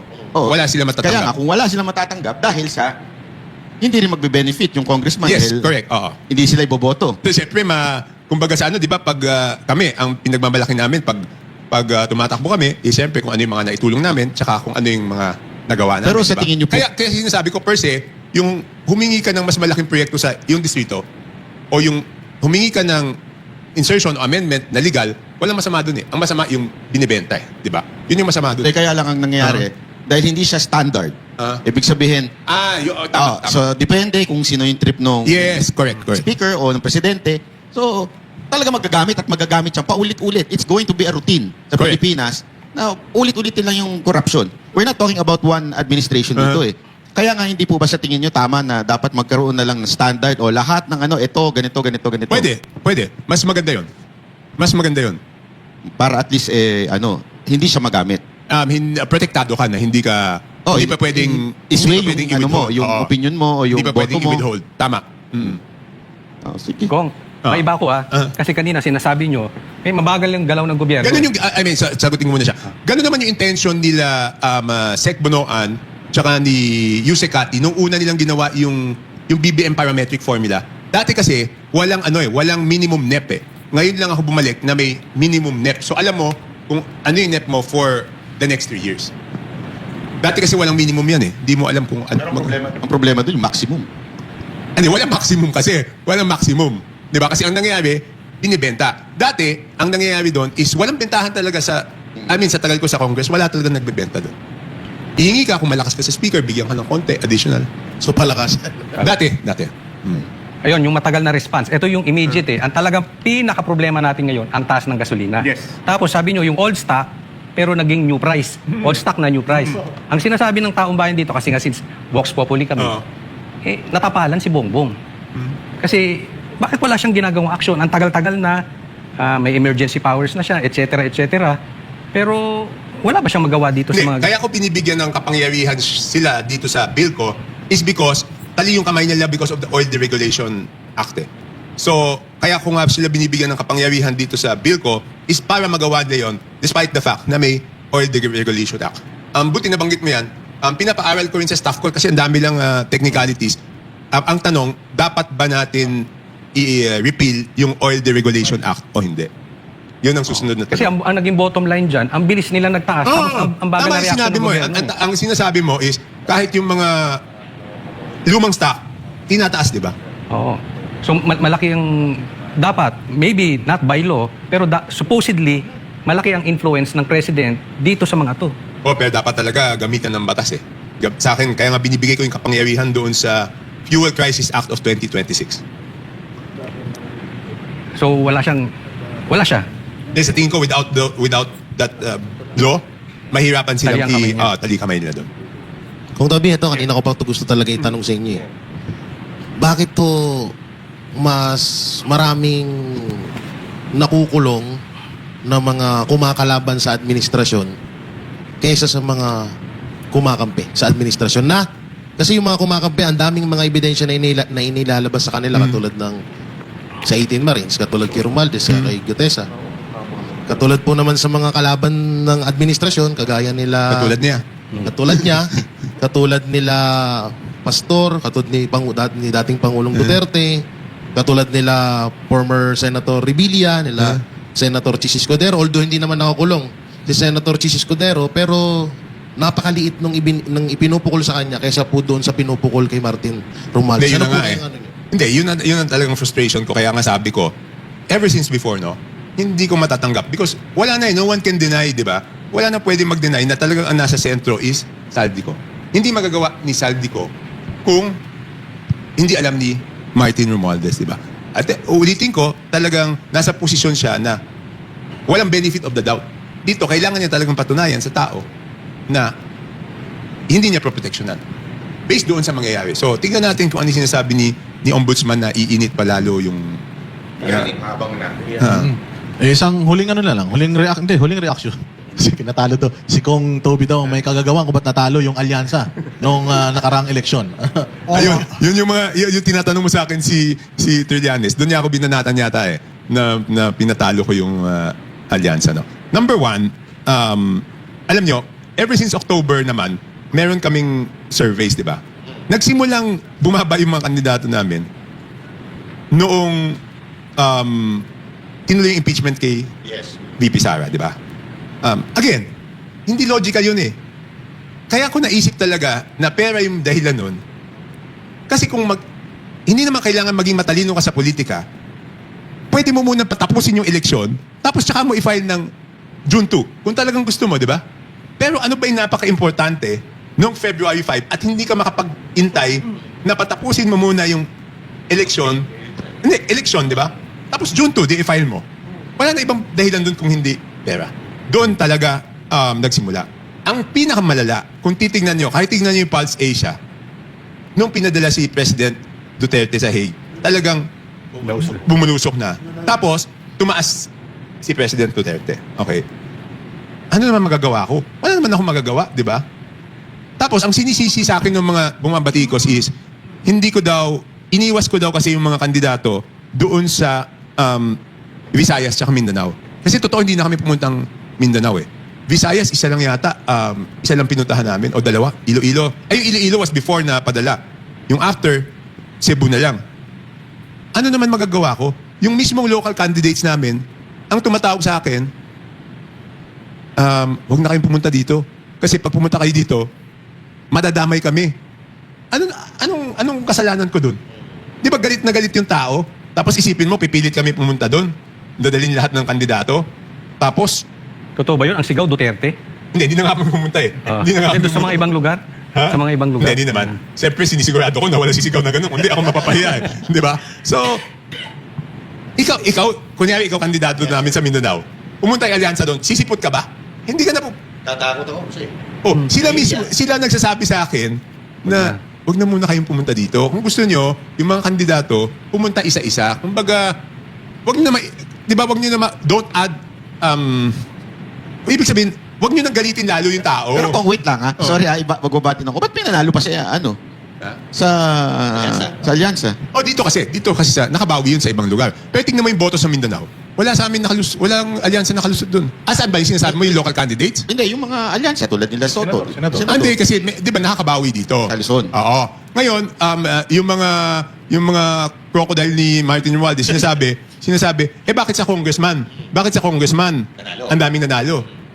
Bakit hindi mananalo yung karamihan nun? Walang kalaban kasi tinatakot nila yung kalaban. Di ba? Ano ginawa nila? O yan, buti. Ngayon sasabihin. Ano ginagawa nila dun sa kalaban ng mga attack crocodile nila? Sasabihin dun sa kalaban, kahit naman manalo ka, wala kang pondo ng 3 taon, ba't ka patatakbo? Tsaka kami nakaupo ngayon. Kaya nawalan ng kalaban. Paano hindi mananalo yun? Wala namang kalaban yun. Subukan nilang gawin ngayong... Ginawa nila yan? Ginawa nila yan. Gangster pala talaga ito si Romualdez, no? Ginawa nila yan. Higa, no? Hindi, sabihin mo, di subukan nilang gawin ngayong 2028 yan. Kaya pala wala laging kalaban si Romualdez, no? Ha? Kaya pala walang kalaban si Romualdez. Dinisqualify, di ba? Dinisqualify yung kalaban. Hindi, di ba? Parang, so paano niya sasabihin sa akin na yun ang basis nila? Ang balik ko sa kanila, wala nga kayong kalaban, hindi nyo mapanalo yung kandidato natin. So ano ibig sabihin nun? Di ba dapat kung wala kang kalaban, panalo lahat ng kandidato natin doon sa lugar mo. Ay bakit wala ka ng kalaban? Hindi nanalo. O di ba dapat kayong sisihin, baka kayo nanlaglag? Kung speaking of election, napag-usapan natin eh. Ito, Hindi ko alam kung chismis, pero hindi naman ako naniniwala dito. Okay. Pero since nandito ka na, tanongin na kitang diretso. Diba? Kasi nabalita to sa akin ng vlogger. Tapos, sinabi nila na may nakakita daw media. Ulitin ko, hindi ako naniniwala. Kaya lang, sabi nila, nakita ka daw nilang pumunta sa opisina ng COMELEC mga 1 week or 2 weeks before. Totoo po ba yun? Yes, may meeting ako noon kay George. Hindi ko na matandaan ano yung meeting ko noon eh. Hindi ko na matandaan kung ano yung reason. Pero totoo. Pero hindi po ba bawal yun since kayo ang campaign manager ng Alyansa tapos pupunta kayo sa opisina ng COMELEC? Hindi. I'm sure it was a legitimate concern eh. Hindi ko nang matandaan eh. Hindi po ba pangit tignan yun? Hindi, because legitimate. Kaya nga sa opisina ako munta, hindi ako nakipagkita sa labas eh. Kasi officially, di ba? I mean, kunyari, may reklamo kami na legal. Dapat naman talaga akong pumunta Sa doon. opisina. Oo. Kaya hindi ako sa labas pumunta eh. Kaya mismo doon sa COMELEC ako pumunta eh. Tsaka, alam ko naman madaming media doon, di ba? I mean, hindi naman ako pupunta doon kung... So sa tingin nyo kung ginagawa din to ng ibang, ginawa kaya ito ng PDP o ng ibang partido? Hindi, sa tingin ko, ang masama, kung secretly kayong... Mas nakakaduda naman yung sikreto kayong magkikita, Magkita, di ba? oo. Ako mismo pumunta ako doon sa opisina niya, so wala akong tinatago. Kunwari sa bahay, no? I mean, out somewhere. So ako sinigurado ko, nung humingi ako ng appointment, sinigurado ko na sa opisina para hindi rin siya mapulaan, hindi rin ako mapulaan. Pero titingnan ko, buti sinabi mo. So, ibig sabihin po, yung pakikipagkita ng ICC, mga member ng ICC, Trillanes, tsaka ni Boyeng Remulla, hindi official yun. Parang ano eh, sa bahay yun. Sa bahay yun eh. Wala akong personal knowledge doon, pero hindi ko alam. Inamin po niya. Umamin to. Ang Sino? si Remulla, umamin siya na sa bahay. Tinanggap niya. Itong, Hindi ko alam what month eh. Baka was Boying going to the office? Kasi di ba may time na may sakit siya, di ba? Baka naman kaya siya pinuntahan sa bahay. Baka yun yung time na hindi siya... Lately lang po ito ha, noong nakaraan lang siguro mga... hindi ko alam. Di ba may time... ago lang niya may sabi. sakit siya. May time na nag-recover siya eh. So baka yun yung reason na pinuntahan. Pero ako talagang sigurado pinuntahan ko siya once. I know it was an official concern pero pinuntahan ko siya sa Pero pangit pa rin yung kung kasi kahit na no, pinuntahan mismo sa bahay. Sino? Si Ako? si Trillanes. Hindi ko na alam yun. Hindi ko alam wala ako. Ako kasi gumagabag sa una ko to eh. Actually, lagi ko lang pinapost about paano nanalo si Juan Aquino at sa Kiko Pangilinan. Paano sila nanalo? Alam mo, Nagulat ako eh. hindi, ako rin na... Tapos namin ito, alam mo to. Si Juan Aquino, hindi lumabas na bahay yan. Hindi ko alam. Hindi lumabas na para mamapal Hindi niya. lumabas sa Facebook survey. lang yan. Hindi, talagang kung ano man yung kampanyang ginawa nila, magaling. Kasi Magaling yung Hindi kaya kasi ano eh. Kaya namin kayo tinatanong. Kasi bilang bilang... Kahit kami, hindi namin nakita sa survey namin eh. Kaya nga sabi ko, hindi ko ang dami nagtatanong sa akin paano nangyari, hindi ko masagot Hindi, eh. ganito na lang. So, ano yung ginawa? Sa tingin po ba ninyo, nagkaroon ng dayaan nitong 2025 election? Okay. Mahirap magsabi ng may dayaan unless may ebidensya eh, di ba? So, in the absence of evidence, we will have to assume that it is regular. Kasi pag sinabi mong may dayaan o wala kang ebidensya, hindi lang naman yung pagkapanalo nila ang pini-question mo eh. Pini-question mo yung... Buong process. Hindi lang, lahat ng nanalo, pini-question mo. So, mahirap naman magbintang ng ganon. Pero honestly, talagang, di ba hindi nga namin nakita sa survey yun? Paano nangyari, di ba? Diba? So, magaling nga yung... Kahit ako eh, hindi kaya ito huwag sasamahan ko, baka yes. makalit naman sa akin. Hindi. Hindi kaya ano yan? Line up niya talaga yun? Or... Hindi. Baka- Definitely hindi. Kasi nagulat kami. Nagulat ako sa kabila niya. Kung bumuli niya, may time matalo. Hindi. Definitely hindi. Definitely, hindi namin Kasi sila... sa nangyayari ngayon, mag-alyansa na kasi si Marcos sa kasi na yun. Parang definitely hindi. kulit kasi lahat na yun. Definitely hindi... Wala, never ko sila nakausap. Pero ikaw, ano masabi mo kay Kiko? Panlimas eh. Ang galing. Hindi. Panlimas eh, no? Kumain ng... May mahirap yun. Kumain sa plato ng Sabaw. ahon eh. Ang galing. Hindi ba? Okay, ganito ha. Siyempre nagulat tayo. So later on, iniisip ko, bakit nagkaganon? Alam mo, ang possible reason is, baka kasi nag-aaway, yung mga, let's say, ayaw kay BBM, ayaw sa Duterte, saan sila pupunta? Pwede. Wala naman silang ibang pupuntahan kung hindi yun eh. Pero malabo kasi hindi naman ang kampanya nanalo eh. Hindi ko alam. Mahirap lang kasi ano eh. Kasi, siyempre, tumakbo rin ako. Eh kung question ko yung proseso, di parang, hindi question ko rin yung, di ba? Parang, Pero kung hindi pa ba sapat na ebidensya or hindi ba maituturing na ebidensya yung yung 18 million na overvoting, hindi po ba may tuturing na parang may nangyari talagang dayaan ng election? Okay, buti na tanong mo yan. Natatandaan ko, 2013 elections, presidente ako ng una nun eh. So parang may nagsasabi sa amin na may pattern yung voting. Na parang 70-20-10 yata nun eh. Parang 60-20-10. Pero hinihingi ko yung ebidensya na pakita mo sa akin. Wala mailabas eh. So para sa akin, para mag-akusa na meron na may dayaan nang walang ebidensya, ang hirap naman, di ba? Para magiging irresponsible na, baka doon nasabihin na, sour grapes ako, o natalo lang kasi mga kandidato nyo, kaya mo sinasabi yan. So, Pero may tanong ako, tungkol sa ngayong election. Bumabagabag pa ulit Hindi, sa... wala na. Hindi na. Gumapagapag pa rin talaga eh. Pero, tagal mo hindi nakatulog hanggang ngayon, hindi ka makaget over. Kasi lagi kong inaawal ko kasi yung kalaban eh. Ako na kasi ako, lalo naging number 2 yun eh. Ano naging number 2? Lalo na sa Pico, panlima. Maniniwala ko kung ano, pang 40 yun eh.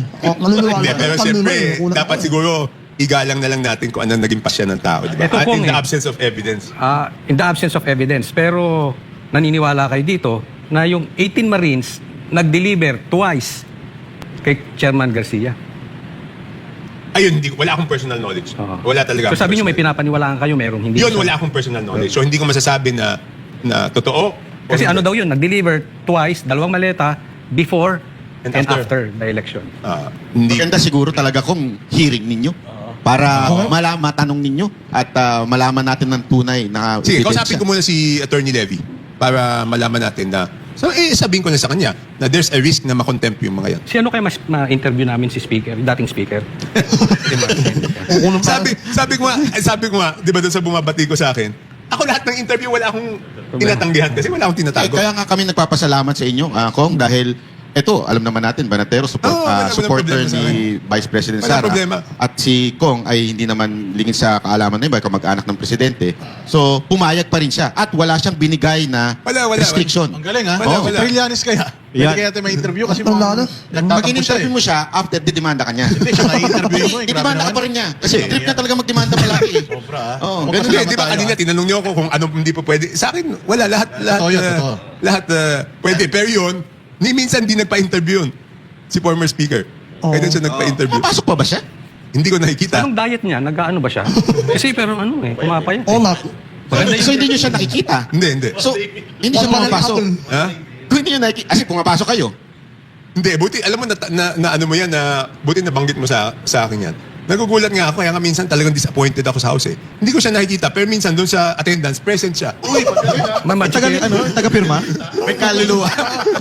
Alam ko na kasi matigalista. Sabi ko, disappointed talaga ako doon sa mga nangyayari. Kami, every session, nahandun kami. Tapos sasabihin, minsan ang palusot doon, official business. Hindi dapat.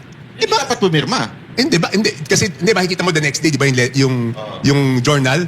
Wala naman tong mga to. Ako nandito, hindi ko nakita tong mga to. Bakit present tong mga to? Lugi sa inyo yun, sa mga nandun na palagi nandun. Dapat pala face recognition na. Para talaga nandun ang... Hindi, dapat biometrics, di ba? Biometrics o face recognition, di ba? Baboy metrics. Para talagang nahandun, di ba? Lupit pala. Grabe, Ano grabe. mo, pag nagkaroon ng face recognition, gagawin ko rin sa Percy. Ano? Sorry. Di ba? So, unfair eh, di ba? Kami pumapasok kami doon. Si Kong Sandro ba? Pala pasok, pala absent. Hindi, in fairness, nandun yun everyday. Every day. Nandun yun lagi. Masipag naman yun. Ayun. Nandun siya lagi. Okay, maraming salamat sa ating napakatalino na guest. Grabe, no? Wala talaga siyang iniwasan. Lahat ng tinanong ninyo. Talagang sinagot niya. Siguro, hinga na lang po namin kayo, Kong Toby, ng huling mensahe para sa ating mga tagapanood ngayon sa ibayang dagat at dito sa Pilipinas. Hindi, alam mo, ako, I'm as frustrated, as disappointed sa ating mga kababayan na number one, wala pang napapanagot na big fish hanggang ngayon. No? Alam ko ang sentimento nila. Number two, alam ko rin yung sentimento nila tungkol dito sa crisis na kinakaharap. Alam ko marami kinakabahan, hindi nila alam kung ano mangyayari. Alam nila na pag tumaas yung presyo ng crudo, ang susunod dyan is yung presyo ng pagkain. So alam ko na talagang namamroblema sila dyan. No? Kaya ako, may panawagan. Actually, kami ni Kong Egay Erice, humingi na kami na pagkatapos itong Holy Week, na sana mag-special session na ang Kongreso para doon sa mga batas na kinakailangan para harapin itong crisis na to. No? So yun lang ang aking pakiusap. Maraming salamat muli, Congressman Toby Chanco ng Navotas sa inyong pagpaunlak sa aming